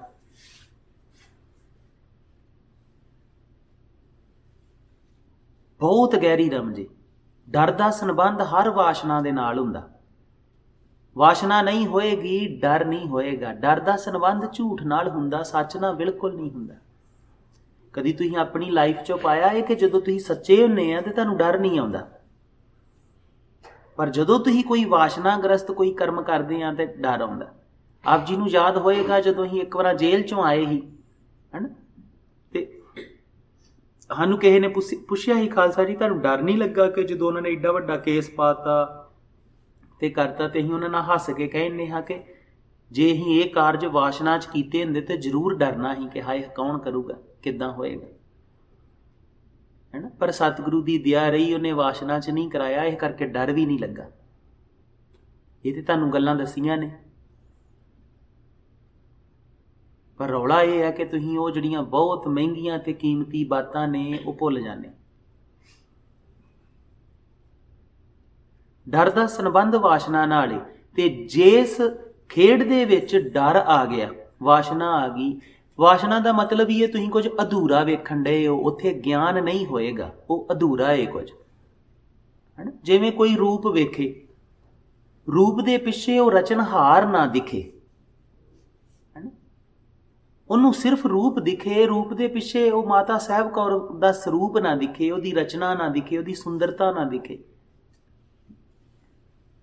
ਇਹਦਾ ਮਤਲਬ ਇਹ ਉਹ ਕੁਝ ਅਧੂਰਾ ਵੇਖਣ ਡਿਆ ਆਪਣੀ ਮੱਤ ਤੋਂ, ਆਪਣੀ ਉਹਨੇ ਅੰਦਰ ਕੋਈ ਇੱਛਾ, ਕੋਈ ਡਿਮਾਂਡ ਰੱਖੀਏ, ਉਹ ਡਿਮਾਂਡ ਉਹਦੀ ਦ੍ਰਿਸ਼ਟੀ ਨੂੰ ਮੈਲਾ ਕਰਨ ਲਈ ਹੈ ਤੇ ਅਧੂਰਾ ਵੇਖਣ ਡਿਆ, ਉਹ ਕਿਤੇ ਸਟਕ ਹੋ ਗਿਆ, ਰਸਤੇ 'ਚ ਸਟਕ ਹੋ ਗਿਆ, ਹੈ ਨਾ। ਹੰਕਾਰ ਦੀ ਬਾਤ ਜਿਹੜੀ ਉਹ ਵੀ ਇਦਾਂ ਹੀ ਹੈ ਕਿ ਹੰਕਾਰ, ਹੁਣ ਵੇਖੋ ਕਈ ਵਾਰ ਵੇਖਿਆ ਤੁਸੀਂ, ਦੋ ਪਰਿਵਾਰ ਦੇ ਜੀਅ ਨੇ, ਇੱਕ ਪਤਨੀ ਉਹ ਸਾਰਾ ਦਿਨ ਕੰਮ ਕਰਦੀ ਰਹਿੰਦੀ, ਸਾਰਾ ਦਿਨ ਕਦੀ ਕੱਪੜੇ ਜੋੜ ਜੋੜ ਕੇ ਪ੍ਰੈਸ ਕਰ ਕਰਕੇ ਅਲਮਾਰੀ 'ਚ ਸਜਾਉਂਦੀ ਰਹਿੰਦੀ, ਧੋਂਦੀ ਰਹਿੰਦੀ, ਰੋਟੀ ਬਣਾਉਂਦੀ ਰਹਿੰਦੀ, ਗਰੋਸਰੀ ਇਕੱਠੀ ਕਰਦੀ ਰਹਿੰਦੀ, ਕਿੰਨੇ ਕੰਮ ਹੈ ਜਿਹੜੀ ਉਹ ਲਗਾਤਾਰ ਕਰਦੀ ਰਹਿੰਦੀ। ਜੇ ਕਿਤੇ ਉਹਦੇ ਕੋਲ ਚਾਹ 'ਚ ਮਿੱਠਾ ਫਿੱਕਾ ਪੈ ਜੇ ਇੱਕ ਵਾਰ, ਤੇ ਉਹਦਾ ਉਹ ਜਿਹੜਾ ਇੱਕ ਕੰਮ ਹੈ ਉਹ ਇੱਕ ਵਾਰ ਆਖੇ ਨਾ ਲੱਗੇ, ਉਹ ਸਵੇਰ ਦੀ 100 ਵਾਰ ਆਖੇ ਲੱਗੀ ਏ ਪਰ ਇੱਕ ਵਾਰ ਆਖੇ ਨਹੀਂ ਲੱਗੀ। ਤੇ ਜਿਹੜੀ ਵਾਸ਼ਨਾ ਹੈ ਨਾ, ਉਹਦੇ 'ਚ ਉਹਨੇ ਉਹ ਦੂਜਾ ਉਹਦਾ ਜਿਹੜਾ ਉਹਨੇ ਸਵੇਰ ਦੇ 100 ਆਖੇ ਲੱਗੀ ਉਹ ਦਿਖਣੋਂ ਹਟ ਜਾਣਾ। ਉਹਨੇ 100 ਵਾਰੀ ਚੰਗਾ ਕੀ ਕੀਤਾ ਸੀ ਉਹ ਬਿਲਕੁਲ ਦਿਖਾਈ ਨਹੀਂ ਦੇਣਾ, ਸਿਰਫ ਇੱਕ ਤੇ ਜਿਹੜੀ ਉਹ ਸਾਡੀ ਵਿਜ਼ਨ, ਸਾਡਾ ਫੋਕਸ ਸਟਕ ਹੋ ਜਾਂਦਾ। ਹੁਣ ਪਤੀ ਏ, ਪਤੀ ਵਿਚਾਰਾ ਸੁੱਤਾ ਨਹੀਂ ਸੁੱਤਾ, ਉਹ ਜੇ ਟਰੱਕ ਚਲਾਉਂਦਾ ਹੈ ਤਾਂ ਹੋ ਸਕਦਾ ਸੁੱਤਿਆਂ ਹੀ ਚਲਾਈ ਜਾਂਦਾ ਹੋਵੇ, ਰੋਟੀ ਖਾਣ ਦਾ ਟਾਈਮ ਲੱਗਾ ਨਹੀਂ ਲੱਗਾ, ਠੰਡੀ ਖਾਧੀ ਤੱਤੀ ਖਾਧੀ, ਪਾਣੀ ਪੀ ਕੇ ਗੁਜ਼ਾਰਾ ਕੀਤਾ, ਬਾਥਰੂਮ ਕਰਨ ਜਾਣ ਨੂੰ ਵੀ ਉੱਥੇ ਕਿਤੇ ਹੈਗਾ ਹੀ ਟਾਇਲਟ, ਮਿਲਿਆ ਕਿ ਨਹੀਂ ਮਿਲਿਆ, ਵਿਚਾਰਾ ਕਿਹੜੇ ਹਾਲਾਤਾਂ 'ਚ ਕਿਹੜੇ ਉਹ ਕਰਦਾ ਜਿਹੜਾ ਉਹ ਸਾਰੇ ਕਾਰਜ ਕਰਦਾ ਗਿਆ, ਹੈ ਨਾ। ਕਿ ਤਾਂ ਕਿ ਪਤਨੀ ਜਿਹੜੀ ਏ ਉਹਦਾ ਘਰ ਦਾ ਵੀ ਜਿੱਥੇ ਰਹਿਣਾ ਹੈ ਸਾਰਿਆਂ ਨੇ ਰਲ ਕੇ ਉਹਦਾ ਘਰ ਦਾ ਰੈਂਟ ਜਾ ਸਕੇ, ਕੱਪੜੇ ਆ ਸਕਣ, ਕਾਰਾਂ ਦੇ ਫਿਊਲ ਦੇ ਖਰਚੇ ਸਾਰੇ ਚੱਲ ਸਕਣ, ਹੈ ਨਾ। ਕਿੰਨੀ ਵਾਰ ਆ ਕੇ ਉਹਨੇ ਲਾਡ ਲਡਾਇਆ, ਗੱਲ ਵਕੜੀ, ਪਰ ਇੱਕ ਕਾਰਜ ਉਹਦੇ ਕੋਲ ਗਲਤ ਹੋ ਗਿਆ ਤੇ ਵਾਸ਼ਨਾ ਨੇ ਕੀ ਕਰਨਾ, ਉਹ ਜਿਹੜਾ 100 ਹੈ ਨਾ ਉਹ ਨਹੀਂ ਗਿਣਨਾ, ਉਹਦਾ ਫੋਕਸ ਸਿਰਫ ਇੱਕ ਤੇ ਆ ਕਿ ਆਹ ਇੱਕ ਗਲਤ ਹੋਇਆ, ਤੇ ਉਹਦੇ ਨਾਲ ਉਹਦਾ ਡਰ ਵੀ ਏ, ਤੇ ਡਰ ਜਿਹੜਾ ਏ ਉਹ ਕੀ ਕਰਦਾ, ਡਰ ਉਹਦੇ ਹੋਰ ਕਾਰਜ ਨੂੰ ਵਧਾ ਦਿੰਦਾ। ਡਰ 'ਚ ਉਹਨੂੰ ਲੱਗਦਾ ਜੇ ਮੈਂ ਨਾ ਲੜੀ, ਜੇ ਮੈਂ ਜਾਂ ਪਤੀ ਨੂੰ ਲੱਗਦਾ ਮੈਂ ਨਾ ਲੜਿਆ ਤੇ ਇਹ ਤੇ ਬਾਰ-ਬਾਰ ਕੰਮ ਹੋਣਾ, ਹੋ ਸਕਦਾ ਹੋਵੇ ਨਾ ਹੋਵੇ, ਹੋ ਸਕਦਾ ਉਸੇ ਟਾਈਮ ਤੇ ਉਹ ਜਿਹੜਾ ਜੀ ਏ ਉਹ ਉਦੋਂ ਪ੍ਰਣ ਕਰ ਲੇ ਕਿ ਗੁਰੂ ਮਹਾਰਾਜ ਅਗਲੀ ਵਾਰ ਨਹੀਂ, ਉਹਦੀ ਕਿੰਨੀ ਗਹਿਰੀ ਆਤਮਾ 'ਚੋਂ ਉਤਰ ਜੇ, ਉਹ ਇੱਕੋ ਵਾਰ ਹੀ। ਪਰ ਮਨੁੱਖ ਦਾ ਡਰ ਜਿਹੜਾ ਉਹਨੂੰ ਬਹੁਤ ਜ਼ਿਆਦਾ ਵਧਾ ਦਿੰਦਾ, ਬਹੁਤ ਵੱਡੇ ਲੈਵਲ ਤੇ ਲੈ ਜਾਂਦਾ, ਤੇ ਉਹਨੂੰ ਦਿਖਣਾ ਬੰਦ ਹੋ ਜਾਂਦਾ, ਉਹਦੀ ਜਿਹੜੀ ਸੋਚਣ ਦੀ ਸ਼ਕਤੀ ਏ ਉਹ ਬਹੁਤ ਅਧੂਰੀ ਹੋ ਜਾਂਦੀ, ਸਿਰਫ ਇੱਕੋ ਪਾਰਟ ਸੋਚਦਾ, ਇੱਕ ਤਰਫਾ ਸੋਚਦਾ, ਬਸ ਸਿਰਫ ਇੱਕ ਤੇ, ਜਿਹਦੇ ਤੇ ਫੋਕਸ ਹੈ ਸਿਰਫ ਉਹਦੇ ਤੇ ਹੀ ਸੋਚਦਾ, ਤੇ ਫਿਰ ਉਹ ਪੂਰਨ ਗਿਆਨ ਨੂੰ ਪਾ ਨਹੀਂ ਸਕਦਾ, ਕਿਉਂਕਿ ਗਿਆਨ ਪੂਰਨਤਾ ਚ ਆਉਂਦਾ ਹੈ ਨਾ। ਗਿਆਨ ਵੇਖਣਾ ਹੋਏਗਾ ਤੇ ਗਿਆਨ ਜੇ ਸੂਰਜ ਤੇ ਸੂਰਜ ਤੋਂ ਦਿਨ ਤੇ ਰਾਤ ਦੋਵੇਂ ਪੈਦਾ ਹੋਣ ਦੇ, ਜੇ ਕੋਈ ਕੱਲਾ ਰਾਤ ਨੂੰ ਵੇਖੀ ਜਾਵੇ ਦਿਨ ਨੂੰ ਵੇਖੇ ਹੀ ਨਾ ਤੇ ਉਹਦੇ ਕੋਲ ਪੂਰਨ ਗਿਆਨ ਹੋਏਗਾ? ਉਹਨੂੰ ਕਦੀ ਨਹੀਂ ਸਮਝੇ, ਉਹ ਧੁੱਪ ਨੂੰ ਨਹੀਂ ਵੇਖੇਗਾ, ਸੂਰਜ ਨੂੰ ਨਹੀਂ ਵੇਖੇਗਾ, ਰੋਸ਼ਨੀ ਨੂੰ ਨਹੀਂ ਵੇਖੇਗਾ, ਦਿਨ ਨੂੰ ਨਹੀਂ ਵੇਖੇਗਾ, ਤੇ ਉਹਨੂੰ ਸਾਰੀ ਜ਼ਿੰਦਗੀ ਨਹੀਂ ਸਮਝ ਆ ਸਕਦੀ ਕਿ ਧੁੱਪ ਦਾ ਹੀ ਪਰਛਾਵਾਂ ਜਿਹੜਾ ਇਹ ਰਾਤ ਬਣਦੀ ਹੈ, ਧੁੱਪ ਦਾ ਹੀ ਦੂਜਾ ਹਿੱਸਾ ਇਹ ਰਾਤ। ਕਦੀ ਉਹਨੂੰ ਪੂਰਨ ਗਿਆਨ ਨਹੀਂ ਪ੍ਰਾਪਤ ਹੋਣਾ। ਇਸ ਚੀਜ਼ ਨੂੰ ਆਪਣੀ ਜੋ ਚੀਜ਼ ਗੁਰੂ ਪਿਤਾ ਦੀ ਸਮਝਦੇ ਹੋ ਉਹਨੂੰ ਆਪਣੀ ਜ਼ਿੰਦਗੀ 'ਚ ਦੇਖਦੇ ਰਿਹਾ ਕਰੋ, ਗੁਰੂ ਪਿਤਾ ਨੂੰ ਆਪਣੀ ਜ਼ਿੰਦਗੀ 'ਚ ਰੱਖਣਾ ਹੈ, ਹਰ ਸਮੇਂ ਦੇਖਦੇ ਰਹਿਣਾ ਬਸ ਕਿ ਗੁਰੂ ਪਿਤਾ ਨੇ ਇੱਦਾਂ ਕਿਹਾ ਸੀ, ਆਹ ਇੱਦਾਂ ਘਟਣ ਡਿਆ ਹੈ। ਉਹਨੂੰ ਪ੍ਰੈਕਟੀਕਲ 'ਚ ਮਾਣੀ ਜਾਣਾ, ਵੇਖੀ ਜਾਣਾ। ਜਿਉਂ-ਜਿਉਂ ਤੁਸੀਂ ਵੇਖੀ ਜਾਓਗੇ ਤੇ ਇੱਕ ਦਿਨ ਕੀ ਆਉਣਾ, ਤੁਹਾਨੂੰ ਲੱਗਣਾ ਤੁਹਾਡੇ ਗੁਰੂ ਵਰਗਾ ਕੋਈ ਹੈਗਾ ਹੀ ਨਹੀਂ। ਜਿਹੜਾ ਗੁਰੂ ਨਾਲ ਪ੍ਰੇਮ ਕਰਨ ਦਾ ਢੰਗ ਹੈ ਨਾ, ਗੁਰੂ ਨਾਲ ਬਲਿਹਾਰੇ ਜਾਣ ਦਾ, ਇਹੋ ਹੀ ਹੈ ਕਿ ਸਤਿਗੁਰੂ ਦੇ ਬਾਣੀ ਸਰੂਪ ਨੂੰ ਆਪਣੇ ਜ਼ਿੰਦਗੀ 'ਚ ਧਾਰਨ ਕਰੋ, ਵੇਂਦੇ ਰਹੋ, ਉਹਦੀ ਪ੍ਰੈਕਟੀਕਲ 'ਚੋਂ ਮਾਣੀ ਜਾਓ। ਜਿਸ ਦਿਨ ਤੁਹਾਨੂੰ ਸਮਝ ਆਉਣੀ ਸ਼ੁਰੂ ਹੋਈ ਵੀ ਵਾਕਈ, ਉਸ ਦਿਨ ਪਤਾ ਲੱਗਣਾ ਮੇਰਾ ਗੁਰੂ ਕਿੰਨਾ ਕੁ ਸੱਚਾ ਹੈ। ਤੇ ਉਸ ਦਿਨ ਆਹ ਚੀਜ਼ਾਂ ਨਹੀਂ ਕਿ ਮੇਰਾ ਗੁਰੂ ਤੇਰੇ ਤੋਂ ਵੱਡਾ ਏ, ਤੇਰਾ ਗੁਰੂ ਮੇਰੇ ਗੁਰੂ ਤੋਂ ਛੋਟਾ ਏ, ਇਹ ਬਕਵਾਸ ਉਸ ਦਿਨ ਬਚਣੀ ਨਹੀਂ। ਕਿਉਂਕਿ ਉਦਣ ਤੇ ਤੁਸੀਂ ਇੰਨੇ ਮਹਾਰੰਗ 'ਚ, ਇਹ ਵੀ ਜਿਹੜੀ ਬਕਵਾਸ ਹੈ ਨਾ ਕਿ ਮੇਰਾ ਗੁਰੂ ਤੇਰੇ ਤੋਂ ਵੱਡਾ ਏ, ਇਹ ਦੱਸਣਾ ਵੀ ਕਿਤੇ ਨਾ ਕਿਤੇ ਸਾਡੀ ਹਉਮੈ 'ਚੋਂ ਪ੍ਰਗਟ ਹੁੰਦਾ। ਜਿਹੜੇ ਪਾ ਲੈਂਦੇ ਨੇ ਉਹ ਇਦਾਂ ਦੀ ਬਾਤ ਨਹੀਂ ਕਰਦੇ, ਉਹ ਸਿਰਫ ਆਪਣੀ ਮਹਿਮਾ ਆਪਣੇ ਗੁਰੂ ਦੀ ਗਾਉਂਦੇ ਨੇ, ਆਪਣੇ ਗੁਰੂ ਦੇ ਨਾਲ ਰੰਗ ਮਾਣਦੇ ਨੇ। ਉਹਨਾਂ ਨੂੰ ਪਤਾ ਹੈ ਕਿ ਉਹ ਕੌਣ ਹੈ, ਉਹ ਕਿੱਦਾਂ ਦਾ ਹੈ। ਸਮਝ ਆਈ ਬਾਤ ਕਿ ਨਹੀਂ? ਡਰ ਦੀ ਤੇ ਗਿਆਨ ਦੀ ਸਮਝ ਆ ਗਈ ਕਿ ਹੋਰ ਐਗਜ਼ੈਂਪਲ ਮਿਲ ਚਾਹੀਦੀ? ਥੋੜੀ ਜਿਹੀ ਔਖੀ ਹੈ। ਇੱਕ ਜਦੋਂ ਵੀ ਸਤਿਗੁਰੂ ਕੋ ਬਹੁ, ਉਦੋਂ ਇਹ ਚੀਜ਼ ਜ਼ਰੂਰ ਹੈ ਕਿ ਸਤਿਗੁਰੂ ਨੂੰ ਜੇ ਕਹਿ ਰਹੇ ਨੇ, ਸਤਿਗੁਰੂ ਨੂੰ ਕਹਿਣ ਦੇ ਕਿ ਭੈ ਕਿਸੇ ਨੂੰ ਦਿੰਦਾ ਨਹੀਂ, ਭੈ ਕਿਸੇ ਦਾ ਮੰਨਦਾ ਨਹੀਂ, ਤੇ ਹੇ ਮਨਾ ਸੁਣ, ਉਹ ਗਿਆਨੀ ਹੈ। ਤੇ ਪੁੱਤ ਰਿਲੇਟ ਤੇ ਕਰਨਾ ਚਾਹੀਦਾ ਨਾ, ਗਿਆਨੀ ਕਿਵੇਂ ਹੋਇਆ ਉਹ? ਡਰ ਦਾ ਗਿਆਨ ਨਾਲ ਕੀ ਸੰਬੰਧ ਹੈ? ਇਹੋ ਤੇ ਰਮਜਾਂ ਹੁੰਦੀਆਂ। ਜਿੱਦਣ ਤੁਸੀਂ ਇਹ ਰਮਜਾਂ ਨੂੰ ਸਮਝਣ ਦੀ ਕੋਸ਼ਿਸ਼ ਕੀਤੀ, ਸਮਝਣ ਦਾ ਰੰਗ ਮਾਣਿਆ, ਉਸ ਦਿਨ ਤੁਸੀਂ ਜਿਹੜਾ ਇਹ ਜੀਵਨ ਦੇ ਬੇਅੰਤ ਮਹਾਰੰਗਾਂ ਨੂੰ ਸਮਝ ਜਾਣਾ। ਅੱਗੇ ਚੱਲੀਏ ਕਿ ਇੱਥੇ ਰੁਕੀਏ। ਵੈਸੇ ਤੇ ਇੱਕ ਸ਼ਲੋਕ ਜਿਹੜਾ ਹੈ ਉਹਨੂੰ ਘੱਟੋ ਘੱਟ ਜਿਹੜਾ ਹੈ ਉਹ ਐਕਸਪਲੇਨ ਕਰਨ ਦੇ ਸਾਡੇ ਵੀ ਫਿਰ ਵੀ ਪੂਰਾ ਨਹੀਂ ਹੋਏਗਾ, ਪਰ ਕੋਈ ਘੰਟਾ 2 ਘੰਟੇ ਚਾਹੀਦੇ ਨੇ ਜੇ ਸਹੀ ਸਮਝ ਆਵੇ। ਪਰ ਪੁੱਤ ਨੂੰ ਪ੍ਰੈਕਟੀਕਲ 'ਚ ਕਰੋਗੇ ਹੈ ਨਾ, ਤੇ ਫਿਰ ਉਹ ਆਪੇ ਹੋ ਜਾਣਾ। ਨਿਹੰਗ ਸਮਝ ਆਈ ਪੁੱਤ ਨੂੰ?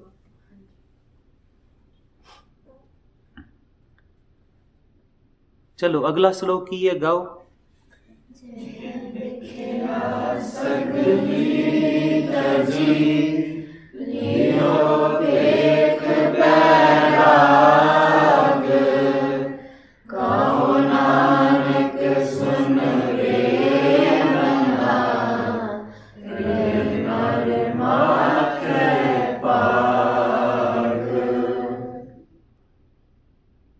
ਸਤਿਗੁਰੂ ਇਹਦੇ 'ਚ 2 ਰੰਗ ਸਮਝਾਉਂਦੇ, ਇੱਕ ਇਹ ਵਿਖਿਆ ਤੱਜਣਾ, ਇੱਕ ਅਭਿਆਸ, ਤੇ ਲਿਓ ਭੇਖ ਬੈਰਾਗ।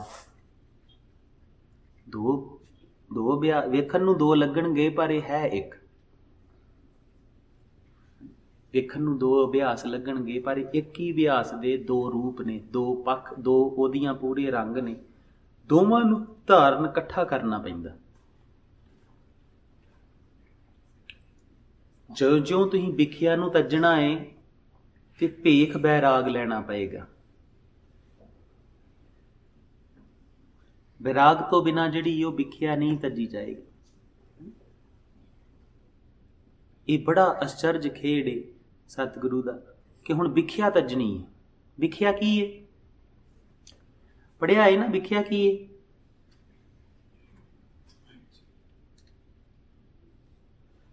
ਹਾਂਜੀ, ਜ਼ਹਿਰ।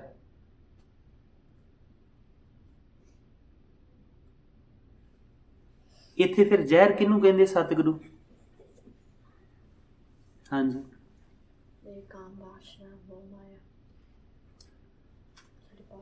ਜਿਹੜੀ ਮੋਹ ਮਾਇਆ ਹੈ, ਜਿਹੜੀਆਂ ਵਾਸ਼ਨਾਵਾਂ ਨੇ, ਹਨਾ, ਜਿਹੜੀ ਵੀ ਆਪ ਜੀ ਨੂੰ ਪਰਮਾਤਮਾ ਦੇ ਪ੍ਰੇਮ ਤੋਂ ਭਟਕਾ ਦੇ, ਜਿਹੜੀ ਵੀ ਆਪ ਜੀ ਦੇ ਜੀਵਨ 'ਚ ਦੁੱਖ ਪੈਦਾ ਕਰੇ, ਜਿਹੜੀ ਵੀ ਆਪ ਜੀ ਦੇ ਦੁੱਖ ਨੂੰ ਪ੍ਰਮਾਤਮਾ ਦੇ ਦਿੱਤੀ ਇਸ ਨਿਆਮਤ ਨੂੰ, ਇਸ ਇੱਕ ਸਵਾਸ ਨੂੰ, ਇਸ ਜੀਵਨ ਰੂਪ ਨੂੰ, ਇਹ ਜਿਹੜਾ ਤੋਹਫਾ ਸਤਿਗੁਰੂ ਨੇ ਦਿੱਤਾ ਹੈ, ਇਹਦੇ 'ਚ ਦੁੱਖ ਭਰੇ, ਜ਼ਹਿਰ ਭਰੇ, ਉਹ ਸਭ ਵਿਖਿਆ ਹੈ, ਮਾਇਆ।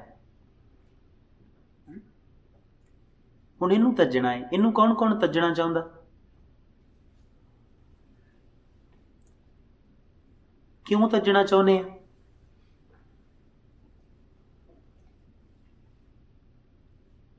ਵੱਡਿਆਂ ਚੋਂ ਕੋਈ ਕਿਉਂ ਤੱਜਣਾ ਚਾਹੁੰਦੇ ਆ?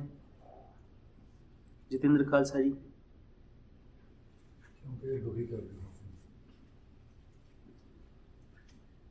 ਹਾਂ, ਇਹ ਇੱਕ ਰੀਜ਼ਨ ਹੈ। ਦੁਖੀ ਕਿਉਂ ਕਰਦੀ, ਕਦੀ ਜਾਣਿਆ ਕਿ ਦੁਖੀ ਕਿਉਂ ਕਰਦੀ ਹੈ? ਅੱਛਾ, ਸਭ ਤੋਂ ਪਹਿਲਾਂ ਤੇ ਇਹ ਵੇਖੋ, ਇਹ ਜਾਣੋ ਕਿ ਵਿਖਿਆ ਹੈ ਕੀ, ਇਹ ਪੈਦਾ ਕਿੱਦਾਂ ਹੁੰਦੀ?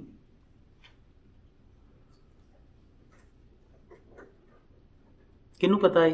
ਹੁਣ ਤੱਜਣਾ ਤੇ ਚਾਹੁੰਦੇ ਆ, ਪਰ ਵਿਖਿਆ ਹੁੰਦੀ ਕੀ ਹੈ? ਹਾਂਜੀ, ਇੱਕ ਪਾਰਟ ਹੈ ਇਛਾਵਾਂ ਤੋਂ। ਅਸੀਂ ਹੀ ਇਹਨੂੰ ਸਿਰਜਦੇ ਹਾਂ। ਪਰਮਾਤਮਾ ਦੇ ਰੰਗ ਚੋਂ ਇਹ ਉਦਾਂ ਪੈਦਾ ਨਹੀਂ ਹੁੰਦੀ। ਇਹ ਸਾਡੇ ਹੀ ਅਧੂਰੀ ਮਤ ਤੋਂ, ਅਧੂਰੇ ਗਿਆਨ ਤੋਂ ਅਸੀਂ ਹੀ ਇਹਨੂੰ ਸਿਰਜ ਲੈਂਦੇ ਹਾਂ, ਖੁਦ ਸਿਰਜਦੇ ਹਾਂ ਇਹਨੂੰ। ਸਾਡੀਆਂ ਹੀ ਇਛਾਵਾਂ ਨੇ ਜਿਹੜੀਆਂ ਵਾਸ਼ਨਾਵਾਂ 'ਚ ਤਬਦੀਲ ਹੁੰਦੀਆਂ।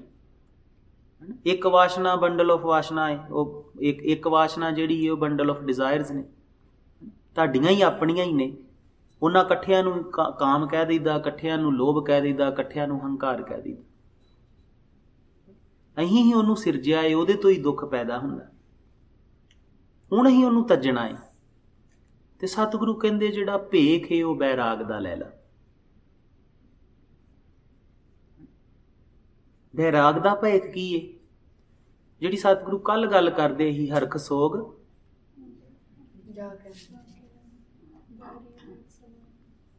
ਰਾਗ ਤੇ ਬੈਰਾਗ ਇੱਕੋ ਹੀ ਚੀਜ਼ ਹੈ। ਉਹ ਕਹਿੰਦੇ ਤੂੰ ਜਿਹੜਾ ਹੈ, ਰਾਗ ਹੁੰਦਾ ਖੁਸ਼ੀ ਦੀ ਬਾਤ, ਬੈਰਾਗ ਹੁੰਦਾ ਉਦਾਸੀ ਦੀ ਬਾਤ। ਉਹ ਕਹਿੰਦੇ ਬੈਰਾਗ ਦਾ ਭੇਖ ਲੈ ਲਾ, ਖੁਸ਼ੀਆਂ ਨਾ ਲੱਭਦਾ ਫਿਰ, ਹੈ ਨਾ। ਬਸ ਜੋ ਮਿਲਦਾ ਏ ਉਹਨੂੰ ਮਾਣ, ਖੁਸ਼ੀਆਂ ਨਾ ਲੱਭਦਾ ਫਿਰ। ਅਸੀਂ ਆਲਵੇਜ਼ ਕੁਝ ਮੰਗਣ ਡਏ ਹਾਂ, ਹੈ ਨਾ। ਸਾਡੀ ਜਿਹੜੀ ਸਬ ਕੌਨਸ਼ੀਅਸ ਹੈ ਉਹਨੂੰ ਹੀ ਇੱਦਾਂ ਡਿਵੈਲਪ ਕਰ ਲਿਆ ਕਿ ਆਲਵੇਜ਼ ਅਸੀਂ ਮੰਗਤੇ ਹਾਂ।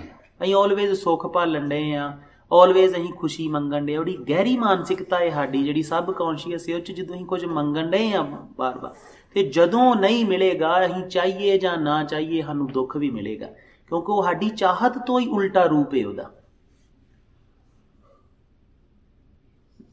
ਅਸੀਂ ਚਾਹਤ ਧੁੱਪ ਦੀ ਕਰਾਂਗੇ ਤੇ ਜਦੋਂ ਛਾਂ ਆਏਗੀ ਦੁੱਖ ਹੋਏਗਾ।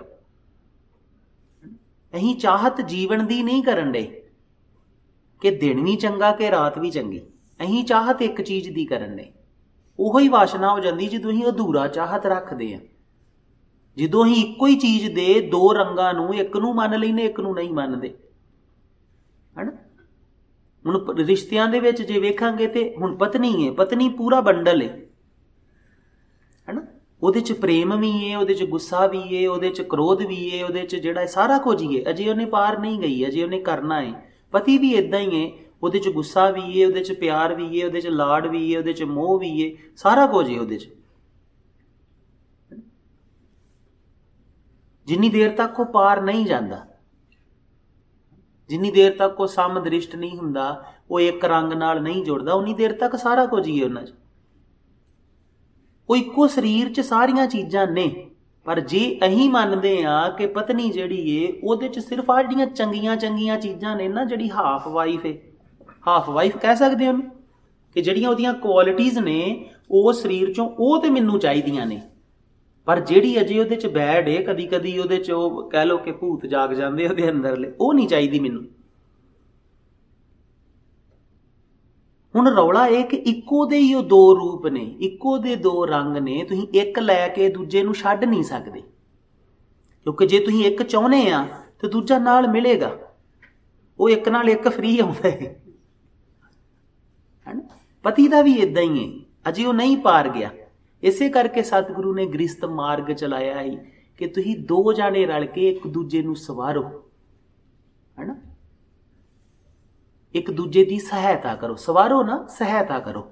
ਸਵਰਨ ਦੇ ਵਿੱਚ ਸਵਾਰੋ ਤੇ ਆਪਣੇ ਆਪ ਨੂੰ, ਪਰ ਇੱਕ ਦੂਜੇ ਦੀ ਸਹਾਇਤਾ ਕਰੋ। ਜੇ ਦੂਜੇ ਨੂੰ ਕ੍ਰੋਧ ਆਵੇ ਤੇ ਦੂਜੇ ਜੀ ਨੂੰ ਸਮਝ ਆਉਣੀ ਚਾਹੀਦੀ ਕਿ ਮੇਰੇ 'ਚ ਵੀ ਆਉਂਦਾ, ਇੱਦਾਂ ਆਉਂਦਾ, ਇਹ ਇੱਦਾਂ ਹੁਣ ਡੋਲ ਗਿਆ, ਤੇ ਉਹਦੀ ਬਾਂਹ ਪਕੜਨੀ, ਉਹਦੀ ਸਹਾਇਤਾ ਕਰਨੀ। ਪਰ ਅਸੀਂ ਉਲਟਾ ਕਰਦੇ ਹਾਂ। ਹੁਣ ਉਹ ਦੋਵੇਂ ਤੁਹਾਨੂੰ ਮਿਲਣਗੇ, ਨਹੀਂ ਤੇ ਇੱਕ ਵੀ ਨਹੀਂ ਮਿਲੇਗਾ। ਸਿੰਪਲ ਜੀ ਗੱਲ ਹੈ ਨਾ। ਜੇ ਇੱਕ ਦੀ ਚਾਹਤ ਰੱਖੋਗੇ ਤੇ ਦੂਜਾ ਮਿਲੇਗਾ, ਜੇ ਇੱਕ ਖੁਸ਼ੀ ਦੇਗਾ ਤੇ ਦੂਜਾ ਦੁਖੀ ਵੀ ਕਰੇਗਾ। ਕੋਈ ਦਿਨ ਦੀ ਚਾਹਤ ਰੱਖ ਲੇ, ਉਹਨੂੰ ਰਾਤ ਦੁਖੀ ਕਰੇਗੀ। ਪਰ ਦਿਨ ਰਾਤ ਇੱਕ ਹੀ ਰੰਗ ਹੈ, ਉਹ ਪੂਰਾ ਬੰਡਲ ਹੈ। ਜੇ ਦਿਨ ਨੂੰ ਚਾਹੋਗੇ ਤੇ ਰਾਤ ਵੀ ਨਸੀਬ ਹੋਏਗੀ। ਰਾਤ ਤੋਂ ਬਿਨਾਂ ਦਿਨ ਨਹੀਂ ਹੋਏਗਾ। ਅਸੀਂ ਜਦੋਂ ਉਹ ਅਧੂਰੇ ਨੂੰ ਕਰ ਲੈਂਦੇ ਆ ਤੇ ਫਿਰ ਜਿਹੜਾ ਇਹ ਦੁੱਖ ਜਿਹੜਾ ਇਹ ਸਾਡੇ ਪੇਸ਼ ਪੈਂਦਾ। ਤੇ ਸਤਿਗੁਰੂ ਕਹਿੰਦੇ ਤੂੰ ਕੁਝ ਵੀ ਨਾ ਚਾਹ, ਤੂੰ ਬੈਰਾਗ ਦਾ ਮਤਲਬ ਹੈ ਕੁਝ ਨਾ ਚਾਹਣ ਵਾਲਾ। ਜੋ ਮਿਲਦਾ ਏ ਉਹਨੂੰ ਮਾਣ ਲੈਂਦਾ ਏ। ਦਿਨ ਆ ਜੇ ਦਿਨ ਨੂੰ ਮਾਣ ਲੈਂਦਾ ਏ, ਰਾਤ ਆ ਜੇ ਰਾਤ ਨੂੰ ਮਾਣ ਲੈਂਦਾ ਏ, ਸੂਰਜ ਆ ਜੇ ਸੂਰਜ ਨੂੰ ਮਾਣ ਲੈਂਦਾ ਏ, ਚੰਦਰਮਾ ਆ ਜੇ ਚੰਦਰਮਾ ਨੂੰ ਮਾਣ ਲੈਂਦਾ ਏ। ਉਹ ਮੰਗਦਾ ਨਹੀਂ ਕੁਝ। ਬੈਰਾਗ ਦਾ ਮਤਲਬ ਏ ਉਹ ਸਿਰਫ ਰਿਸੀਵਰ ਹੋ ਗਿਆ। ਹੁਣ ਉਹ ਡਿਮਾਂਡ ਨਹੀਂ ਕਰਨ ਡਿਆ, ਉਹ ਰਿਸੀਵ ਕਰਨ ਡਿਆ। ਉਹ ਦਾਤਾ ਦੇਣ ਵਾਲਾ ਏ ਤੇ ਉਹ ਲੈਣ ਵਾਲਾ ਏ ਬਸ। ਤੇ ਲੈਣ ਵਾਲਾ ਤੇ ਆਲਵੇਜ਼ ਖੁਸ਼ ਹੀ ਹੁੰਦਾ। ਜਿਹਨੂੰ ਬਿਨਾਂ ਮੰਗਿਆ ਮਿਲਣ ਡਿਆ ਏ, ਕੋਈ ਹੈ ਪਰਮਾਤਮਾ ਜਿਹੜੇ ਉਹਦੇ ਵਾਸਤੇ ਲਾਡ ਕਰ ਰਿਹਾ ਏ, ਫੁੱਲਾਂ ਨੂੰ ਸਿਰਜ ਰਿਹਾ ਏ, ਫੁੱਲਾਂ 'ਚ ਖੁਸ਼ਬੂ ਨੂੰ ਸਿਰਜ ਰਿਹਾ ਏ, ਪਹਾੜਾਂ ਨਦੀਆਂ ਨੂੰ, ਮੀਂਹਾਂ ਨੂੰ, ਬੱਦਲਾਂ ਨੂੰ, ਧਰਤੀ ਸੂਰਜ ਚੰਦ ਤਾਰਿਆਂ ਨੂੰ, ਹਰ ਇੱਕ ਚੀਜ਼ ਦੀ, ਅਨਾਜ ਨੂੰ, ਹਰ ਇੱਕ ਚੀਜ਼ ਨੂੰ ਸਿਰਜ ਰਿਹਾ ਏ। ਤੇ ਉਹ ਸਿਰਫ ਟਹਿਲਣ ਡਿਆ ਏ। ਤੁਸੀਂ ਸੋਚੋ ਨਾ ਕਿੱਡੀ ਮੌਜ ਏ ਕਿ ਬਾਗਾਂ ਦਾ ਮਾਲੀ ਤੇ ਮਾਲਕ ਕੋਈ ਹੋਰ ਏ, ਤੁਸੀਂ ਸਿਰਫ ਟਹਿਲਣ ਆਏ। ਉਹਨਾਂ ਫੁੱਲਾਂ ਦੀ, ਉਹਨਾਂ ਫੁਲਵਾੜੀਆਂ ਦੀ ਰਾਖੀ ਉਹ ਸਾਹਿਬ ਆਪ ਕਰ ਰਿਹਾ ਏ, ਤੁਸੀਂ ਬਸ ਉਹਦੀ ਖੁਸ਼ਬੂ ਨੂੰ ਲੈਣ ਆਏ ਹੋ। ਹੈਰਾਨੀ ਦੀ ਤੇ ਇਹ ਬਾਤ ਹੈ ਕਿ ਤੁਸੀਂ ਦੁਖੀ ਕਿੱਦਾਂ ਹੋ ਸਕਦੇ? ਜੇ ਸੱਚ ਦਾ ਜੀਵਨ ਜੀਓ ਤੇ ਦੁਖੀ ਹੋਣ ਦੀ ਸੰਭਾਵਨਾ ਨਹੀਂ ਹੈ। ਪਰ ਹੁਣ ਇੱਕ ਪਤਨੀ ਹੈ, ਪਤਨੀ ਚੋਂ ਚੰਗੀ ਚੀਜ਼ ਚਾਹੀਦੀ, ਬੁਰੀ ਵਾਲੀ ਜਿਹੜੀ ਉਹਦੇ ਚ ਆਉਂਦੀ ਹੈ ਜੀ, ਉਹ ਵਿਚਾਰੀ ਪਾਰ ਨਹੀਂ ਗਈ ਤੇ ਬੁਰੀ ਉਹਦੇ ਚੋਂ ਚਾਹੀਦੀ ਨਹੀਂ। ਤੇ ਫਿਰ ਇਹਦਾ ਮਤਲਬ ਹੈ ਪਤਨੀ ਦੀ ਉਹ ਆਪਰੇਸ਼ਨ ਕਰਕੇ ਜਾਂ 2 ਟੋਟੇ ਕਰਕੇ ਤੇ ਅੱਧੀ ਲੈ ਨਹੀਂ ਸਕਦੇ,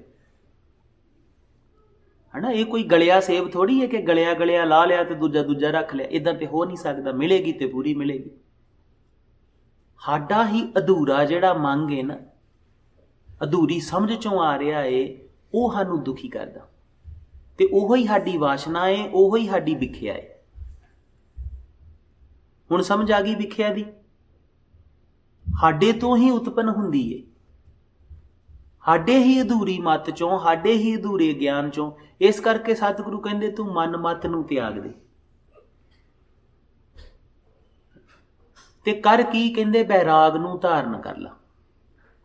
ਤੇ ਬੈਰਾਗ ਇੱਕ ਸਟੇਜ, ਇੱਕ ਅਵਸਥਾ ਹੈ ਬਹੁਤ ਸੋਹਣੀ ਕਿ ਤੁਸੀਂ ਹੁਣ ਮੰਗਤੇ ਨਹੀਂ ਹੋ। ਕਿਉਂਕਿ ਮੰਗਦਾ ਤੇ ਉਹ ਏ ਜਿਹਦੇ ਕੋ ਹੁੰਦਾ ਕੁਝ ਨਹੀਂ। ਤੇ ਜਿਹਨੂੰ ਦੇਣ ਵਾਲਾ ਪਰਮਾਤਮਾ ਹੈ, ਜਿਹਦਾ ਦਾਤਾ ਪਰਮਾਤਮਾ ਜੀ ਆਪ ਨੇ, ਹਨਾ, ਜਿਹਦੀ ਸਿਰਜਣਾ ਗੁਰੂ ਨਾਨਕ ਕਰਦੇ ਨੇ, ਉਹ ਮੰਗਤਾ ਤੇ ਨਹੀਂ ਹੋ ਸਕਦਾ। ਮੰਗੇਗਾ ਕਿਵੇਂ? ਬੈਰਾਗ ਦਾ ਰੰਗ ਜਿਹੜਾ ਹੈ ਉਹ ਧਾਰਨ ਕਰ ਲਾ। ਹੁਣ ਸਤਿਗੁਰੂ ਦੇ ਇੱਕ ਹੋਰ ਬੜੇ ਸੋਹਣੇ ਸ਼ਬਦ ਨੇ। ਹੀ ਇੱਕ ਦਿਨ ਸਹਿਜ ਜਾਪ ਕਰਦੇ ਹੀ ਜਦੋਂ ਪਹਿਲਾਂ ਤੇ ਇਹ ਜਦੋਂ ਸ਼ਲੋਕ ਮਹਲਾ ਨਾਵਾਂ ਸ਼ੁਰੂ ਚ ਅਸੀਂ ਪੜ੍ਹਦੇ ਹੀ ਤੇ ਉਦੋਂ ਸਾਨੂੰ ਆਹ ਪੰਕਤੀਆਂ ਜਿਹੜੀਆਂ ਤੁਹਾਨੂੰ ਸਮਝਾ ਰਹੇ ਆ, ਸਾਡੀ ਸਮਝ ਚ ਨਹੀਂ ਆਉਂਦੀਆਂ ਕਿ ਬੈਰਾਗ ਦੇ ਨਾਲ ਮਾਇਆ ਦੇ ਛੁੱਟਣ ਦਾ ਕੀ ਅਰਥ ਹੈ।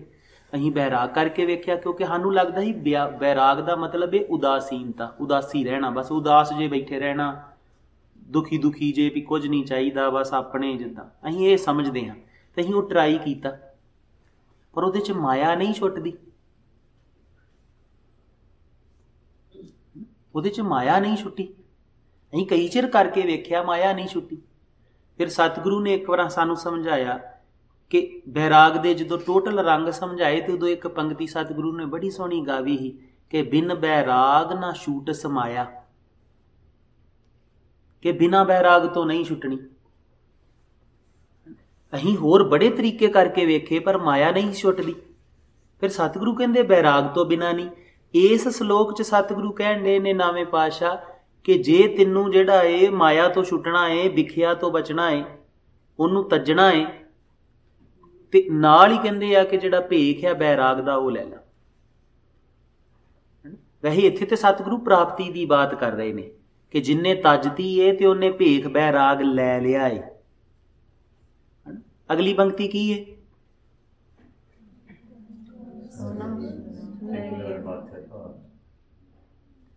ਉਸੇ ਨਰ ਦੇ ਮਾਥੇ ਤੇ ਭਾਗ ਨੇ, ਕਿਸਮਤ ਵਾਲਾ ਏ, ਲੱਕੀ ਏ, ਹਨਾ, ਸਭ ਕੁਝ ਪਾਉਣ ਵਾਲਾ ਏ। ਲੱਕੀ ਦਾ ਤੇ ਮਤਲਬ ਸਭ ਕੁਝ ਪਾਉਣ ਵਾਲਾ। ਮਾਥੇ ਭਾਗ ਜਿਹਨੂੰ ਸਭ ਕੁਝ ਮਿਲ ਜਾਂਦਾ। ਹੁਣ ਭਾਗ ਬਣਾਉਣੇ ਨੇ, ਬੜੇ ਜਾਣੇ ਭਾਗ ਬਣਾਉਣਾ ਚਾਹੁੰਦੇ कि साडे भाग बन जाण। कोई कहंदा है प्राप्त परमात्मा नूं मिलाप दी मतलब जिहड़ा मिलापती है उहदा भाग बन जाण, उहदे मिलाप दे। ते सतगुरु कहंदे उहदा ढंग इक्को होए कि तूं जिहड़ा इह विख्या नूं तज दे, बैराग नूं हासिल कर ले। बैराग दी समझ आ गई ना, कि जिथे चाहना कुछ नहीं है, मानना है, बस सिर्फ मानना है। ते हर समय वो प्यारे दा जिहड़ा रंग है उहनूं माणदे रहना। सतगुरु पहला ज्ञान की बात करते पिछले श्लोक दे विच, क्योंकि ज्ञान नहीं होएगा तो तुसीं बैरागी भी नहीं हो सकते। ये भी नाल है, ज्ञान तो बाद बैराग ने प्रगट होना, ज्ञान भी जरूरी है। ज्ञान आउणा है जिथे तुसीं डरदे नहीं आ, जिथे तुसीं वासना च गलतान नहीं हो रहे, क्योंकि वासना तो ही डर पैदा होना। ते बैराग, हुण बैराग दी एक जिहड़ी है वो तज्जण दी, ते बैराग दी एक ढंग है कि अपने आप च एक मस्त हो जाना। हुण बैराग दा ये भी स्वरूप है, जिद्दां तुहानूं कहणे आ कि जदों सतगुरु इदां कुछ सतगुरु दे कोल बहने हो, कोई दर्शन करते हो, सतगुरु ने कोई रमज रखी जिहड़ी पहलां समझाई, ते तुसीं उहनूं रिलेट करके वेख्या कि इह किद्दां, ते फिर सारा दिन तुसीं उहदे च ही रंगे रहे, उहनूं ही खोजदे रहे, ते बाकी चीज़ां वल्लों अपने आप ही उपराम हो जाना। संसार वल्लों उपरामता हो जानी ना मंगां वल्लों, क्योंकि जे तुहाडा ध्यान जिहड़ा है वो फोकस हो गया सतगुरु दी रमज ते, सतगुरु दी लीला ते, सतगुरु दी खेड ते बाकियां वल्लों उपराम हो जाना ना, बाकियां वल्लों ध्यान हट जाना। ते जदों उधरों हट गया तो वो उपरामता, वो उदासीनता जिहड़ी वो अपने आप च भी बैराग है।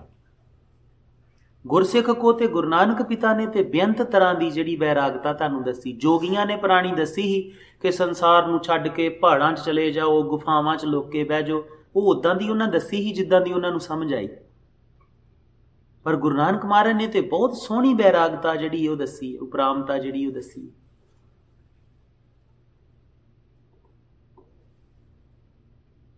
ते जदों तुसीं उहदे तो उपराम हो जाने आ, हुण इहो बाबा बुल्ले शाह ने भी तो इहो कहा कि बुल्लिया रब दा की पाउणा, इधरों पुट्टना ते की पुट्टना, पुट्टना की, हाँ मन कह सकते हैं, पर मेन ध्यान। मन पुट्टण वाली वस्तु नहीं हैगी, ध्यान। तुहाडा ध्यान उत्थों हट के इधर आ जाए। अच्छा मंग च भी तो ध्यान ही हुंदा, हज़ारां मंगां हुंदियां तुहाडियां, एक मंग ते ध्यान चलिया जांदा, फिर उहदे दुआले ही बस चरखड़ी घुमदी रहिंदी, मंग मंग के फिर गड़बड़ हुंदी रहिंदी। अगे चलीए, इहदी समझ आ गई। ਇਹੋ रौला है ना, ताइयों इन्हां दिनां 'च असीं घट बोलते हैं, क्योंकि फिर एक शब्द दे असीं बहुते गहरे जाने ते तुसीं हैंग होना शुरू हो जाने। हुण तुहाडीआं शक्लां ते साफ दिखण डिआ कि हैंग होण डे जे, ते इहनूं तुसीं कमाउणा नहीं, ये तुसीं भुल जाना। हैंग होण डे ना। अच्छा कौन कौन हैंग होण डिआ, हत्थ खड़ा करो उच्चा।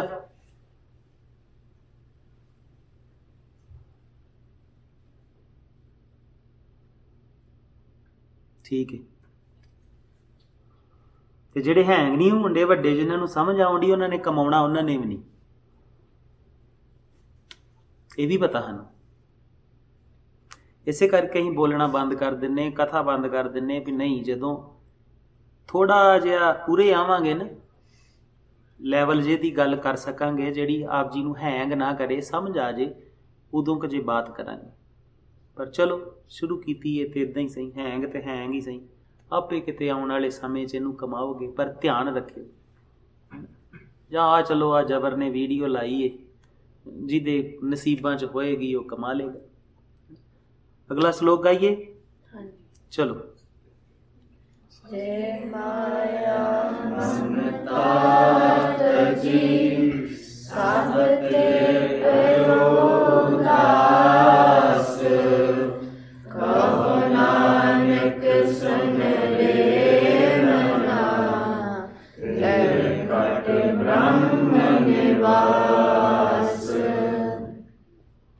पिछले श्लोक च सतगुरु ने सेम रंग दस के ते माथे भाग की बात की। सब तो पहला कहते जिन्ने विख्या था जी, पिछले श्लोक च विख्या ही ना, ते लियो भेख बैराग। हुण दूजे रंग च कहते कि जिन्ने माया तजती है ना, ते उदास हो गया, ते ओदे घट च जिहड़ा है ब्रह्म जिहड़ा है वो निवास कर गया। पिछले च माथे भाग ही, एक स्टैप अगे चलिया गया। हुण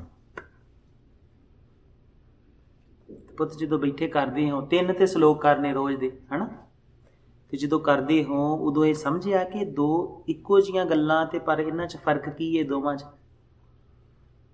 जे कल्ले शब्दां दे अर्थ पढ़िए फिर तो इक्को जिही लगदे, सिर्फ इक्को लाइन ही पिछे फर्क पैण डिया है कि उत्थे जिहड़ा है उत्थे माथे भाग ने, इत्थे ब्रह्म निवास है।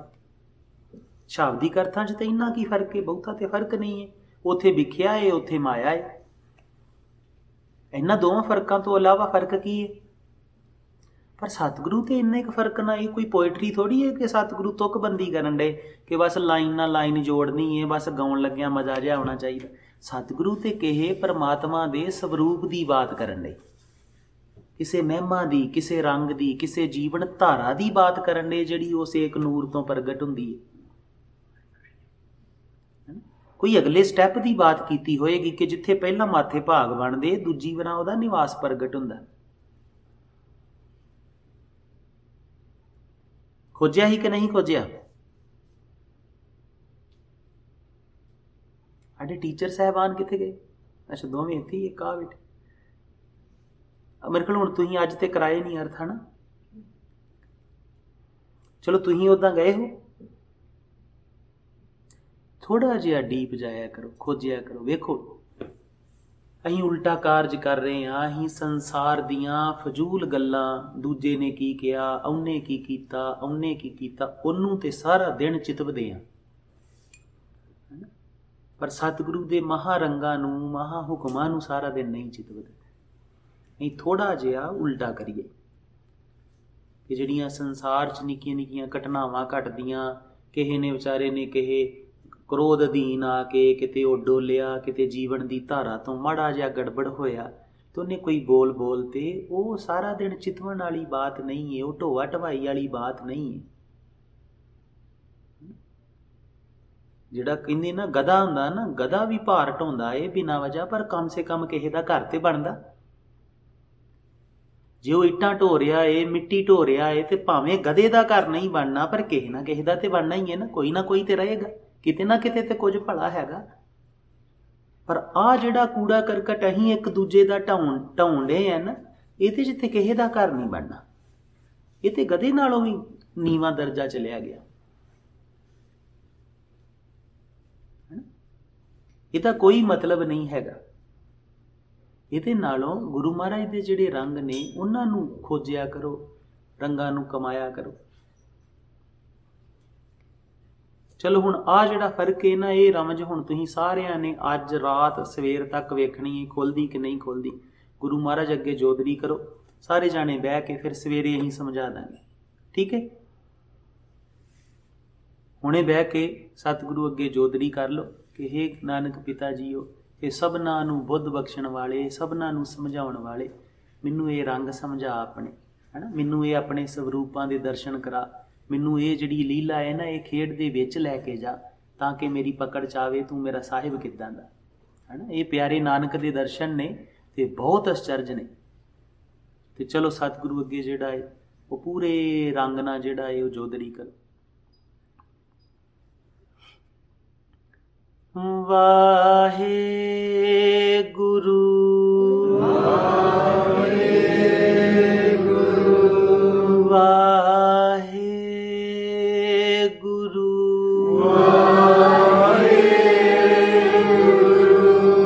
वाहे गुरु वाहे गुरु वाहे गुरु वाहे गुरु वाहे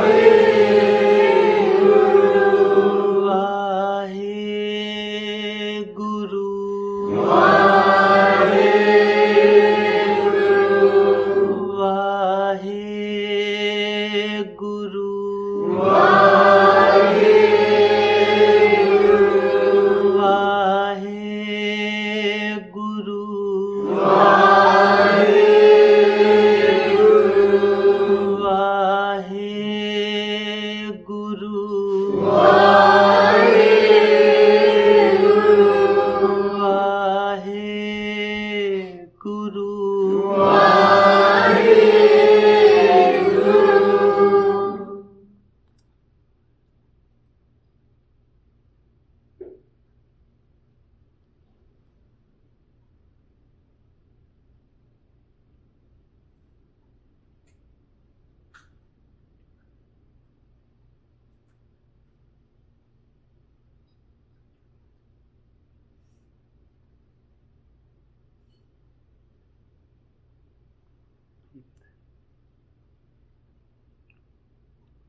चलो अखां खोल लो।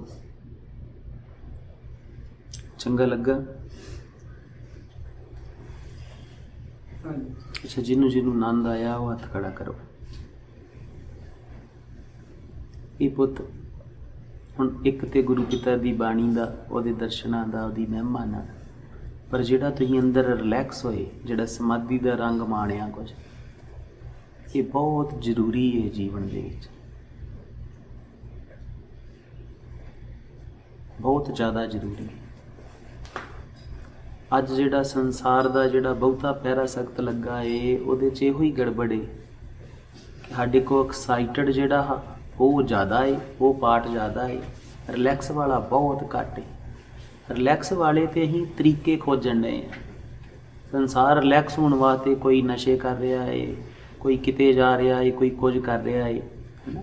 पर जे आह वाला पार्ट जिहड़ा तुसीं हुणे गुरु पिता दे रंगां नूं माणिया, बैठे गुरु पिता नूं याद कीता, जोदड़ी कीती, जे ये तुहाडा ज़्यादा हो जाए तुहाडी जिंदगी 'च, तो फिर ना शराब पीण दी जरूरत, ना जूए खेडण दी जरूरत, ना फिल्मां देखण दी जरूरत, ना लड़न दी जरूरत, किसी चीज़ां दी जरूरत ना बचे। ये बैलेंस नहीं है, तां संसार दा ये बुरा हाल है। कल नूं आउण वालियां नूं, चलो अगली पीढ़ी बैठी है, तुसीं बच्चे हो, कल नूं आउण वाले तुहाडे बच्चे, जे तुसीं ये संस्कार, ये साधना, ये रंग उन्हां नूं बख्श दिओगे, है ना, जिहड़ा जिहड़ा भी माता पिता बख्शेगा, उहदे बच्चे कदी ड्रग ही नहीं हो सकते, वो ड्रग्स नहीं लै सकते। ये बाद च गल वखरी है कि असीं सरकारां दा नां ला दईए, है ना, हण तुसीं आह रंग माणिया है, तुहाडे अगे रख के ड्रग्स रखी जावे भी आ लो फड़ो लो, तो तुसीं लओगे? जिन्नी मर्जी भाई ढेर ला दो, ट्रकों के ट्रक जिहड़े हर पिंड सुट दो, लएगा कोई? जिन्नी देर तक गुरु ना जुड़े रहोगे, गुरु दे रंग ना रहोगे, उन्नी देर तक नहीं, है ना। कोई सरकारां, कोई इधर उधर तुहानूं भटका नहीं सकदा। जिहड़े माड़ी मत वाले ने, थोड़ी मत वाले ने, ईरखा वाले ने, बुरे कर्मां वाले ने, जिन्हां नूं विचारियां नूं रब ने कर्मां तो थोड़ा हीणे रखिया है, उन्हां ने ते अजिहे काम करने ही ने, शुरू तो करते ही आए ने कि कदी किसी ने कुछ सुट्टना, कदी किसी ने कुछ सुट्टना। पर जे असीं अपने गुरु नाल, अपने साहिब नाल जुड़े रहे, तो कोई साडे बच्चिआं नूं जिहड़ा है वो नशियां ते नहीं ला सकदा, क्योंकि साडे अंदर जिहड़ा वो रिलैक्स ते एक्साइटेड वाला जिहड़ा डिफरेंट है, लैवल ही असीं वो इक्को ही है। रिलैक्स होने वास्ते तो असीं बहुत कुछ खोजण डए अज, कदी कोई फिल्मां वेखदा, कोई यूट्यूब ते लगा, कोई गेम खेडण दी कोशिश करदा, कोई जिहड़ा बेअंत तरह के नशे करदा, कोई कुछ करन दिया, कोई कुछ करन दिया, पर उहदी वजह इक्को ही है कि उहदा बैलेंस सही नहीं हैगा साडी लाइफ। ਉਹ ਬੈਲੈਂਸ ਨੂੰ ਸਹੀ ਕਰਨਾ ਹੈ ਤੇ ਗੁਰੂ ਪਿਤਾ ਨੂੰ ਆਪਣੀ ਜ਼ਿੰਦਗੀ 'ਚ ਲਿਆਉਣਾ ਪਏਗਾ। ਤੇ ਜਦੋਂ ਗੁਰੂ ਪਿਤਾ ਨੂੰ ਆਪਣੀ ਜ਼ਿੰਦਗੀ 'ਚ ਲਿਆਤਾ ਤੇ ਦੁਨੀਆ ਦੀ ਕੋਈ ਤਾਕਤ ਜਿਹੜੀ ਹੈ ਨਾ ਉਹ ਤੁਹਾਨੂੰ ਨਸ਼ਿਆਂ ਤੇ ਨਹੀਂ ਲਾ ਸਕਦੀ, ਤੁਹਾਡੀ ਕੌਮ ਨੂੰ ਬਰਬਾਦ ਨਹੀਂ ਕਰ ਸਕਦੀ, ਤੁਹਾਡੀ ਅਗਲੀ ਪੀੜ੍ਹੀ ਨੂੰ ਬਰਬਾਦ ਨਹੀਂ ਕਰ ਸਕਦੀ। ਇਹ ਅਜੇ ਤੇ ਸੰਸਾਰ ਦੀ ਦੌੜ ਇਹ ਲੱਗੀ ਏ ਬੜੀ ਤਗੜੇ ਹੋ ਕੇ, ਅਜੇ ਤੇ ਲੱਗੀ ਏ ਕਿ ਆਹ ਬਣਾ ਲਓ, ਆਹ ਸਿਸਟਮ ਰਚ ਲਓ, ਆਹ ਸਿਸਟਮ ਨੂੰ ਹੋਰ ਸੋਹਣਾ ਕਰ ਲਓ। ਪਰ ਇੱਕ ਦਿਨ ਜਿਸ ਦਿਨ ਇਹਨਾਂ ਨੂੰ ਸਮਝ ਆਈ ਨਾ ਕਿ ਧਰਮ ਹੈ ਕੀ, ਧਰਮ ਮਨੁੱਖ ਦੀ ਸੁੰਦਰਤਾ ਨੂੰ ਕਿਵੇਂ ਨਿਖਾਰਦਾ ਏ, ਕਿਵੇਂ ਮਨੁੱਖ ਨੂੰ ਇਮਾਨਦਾਰ, ਕਿਵੇਂ ਉਹਦੇ 'ਚ ਕੁਆਲਿਟੀਜ਼ ਨੂੰ ਪ੍ਰਗਟ ਕਰਦਾ ਹੈ। ਅੱਜ ਤੇ ਕਹਿੰਦੇ ਨਾ ਧਰਮ ਛੱਡ ਦਿਓ, ਸਾਇੰਸ ਜ਼ਿਆਦਾ ਜ਼ਰੂਰੀ ਏ, ਸਿਸਟਮ ਜ਼ਿਆਦਾ ਜ਼ਰੂਰੀ ਏ, ਦੌੜ ਲੈਣ ਦਿਓ, ਕੋਈ ਗੱਲ ਨਹੀਂ। ਵੇਖੋ ਦੌੜ ਨਹੀਂ ਡਏ ਹੈ ਨਾ, ਸਿਸਟਮ ਸਾਰੇ ਦੇਸ਼ਾਂ ਦਾ ਵਿਗੜਨਾ ਸ਼ੁਰੂ ਹੋ ਗਿਆ, ਡੈਮੋਕ੍ਰੇਸੀ ਜਿਹੜੀ ਉਹ ਵਿਗੜਨੀ ਸ਼ੁਰੂ ਹੋ ਗਈ ਹੈ ਨਾ, ਖਤਰੇ ਬਣਨੇ ਸ਼ੁਰੂ ਹੋ ਗਏ ਕਈਆਂ ਚੀਜ਼ਾਂ ਦੇ। ਦੌੜ ਲੈਣ ਦਿਓ, ਥੋੜਾ ਸਮਾਂ ਹੋਰ ਇਹ ਜਿਸ ਦਿਨ ਇਹਨਾਂ ਨੂੰ ਸਮਝ ਆਉਣੀ ਸ਼ੁਰੂ ਹੋਈ ਨਾ ਕਿ ਜਿੰਨੀ ਦੇਰ ਤੱਕ ਮਨੁੱਖ ਦੇ ਅੰਦਰੋਂ ਕੁਆਲਿਟੀਜ਼ ਨਹੀਂ ਪ੍ਰਗਟ ਹੁੰਦੀਆਂ ਜਿਹੜੀਆਂ ਧਰਮ ਨਹੀਂ ਕਰਨੀਆਂ ਸੀ, ਓਨੀ ਦੇਰ ਤੱਕ ਜੋ ਮਰਜ਼ੀ ਬਣਾ ਲਓ ਕਿਸੇ ਕੰਮ ਦਾ ਨਹੀਂ।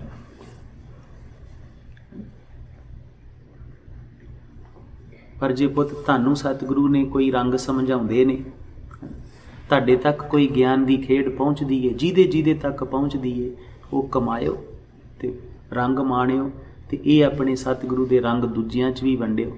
ਸਤਿਗੁਰੂ ਸਭਨਾਂ ਦਾ ਭਲਾ ਕਰਨਾ, ਭਾਈਆਂ ਭੁੱਲਾਂ ਦੀ ਖਿਮਾ। ਵਾਹਿਗੁਰੂ ਜੀ ਕਾ ਖਾਲਸਾ, ਵਾਹਿਗੁਰੂ ਜੀ ਕੀ ਫਤਿਹ। ਵਾਹਿਗੁਰੂ।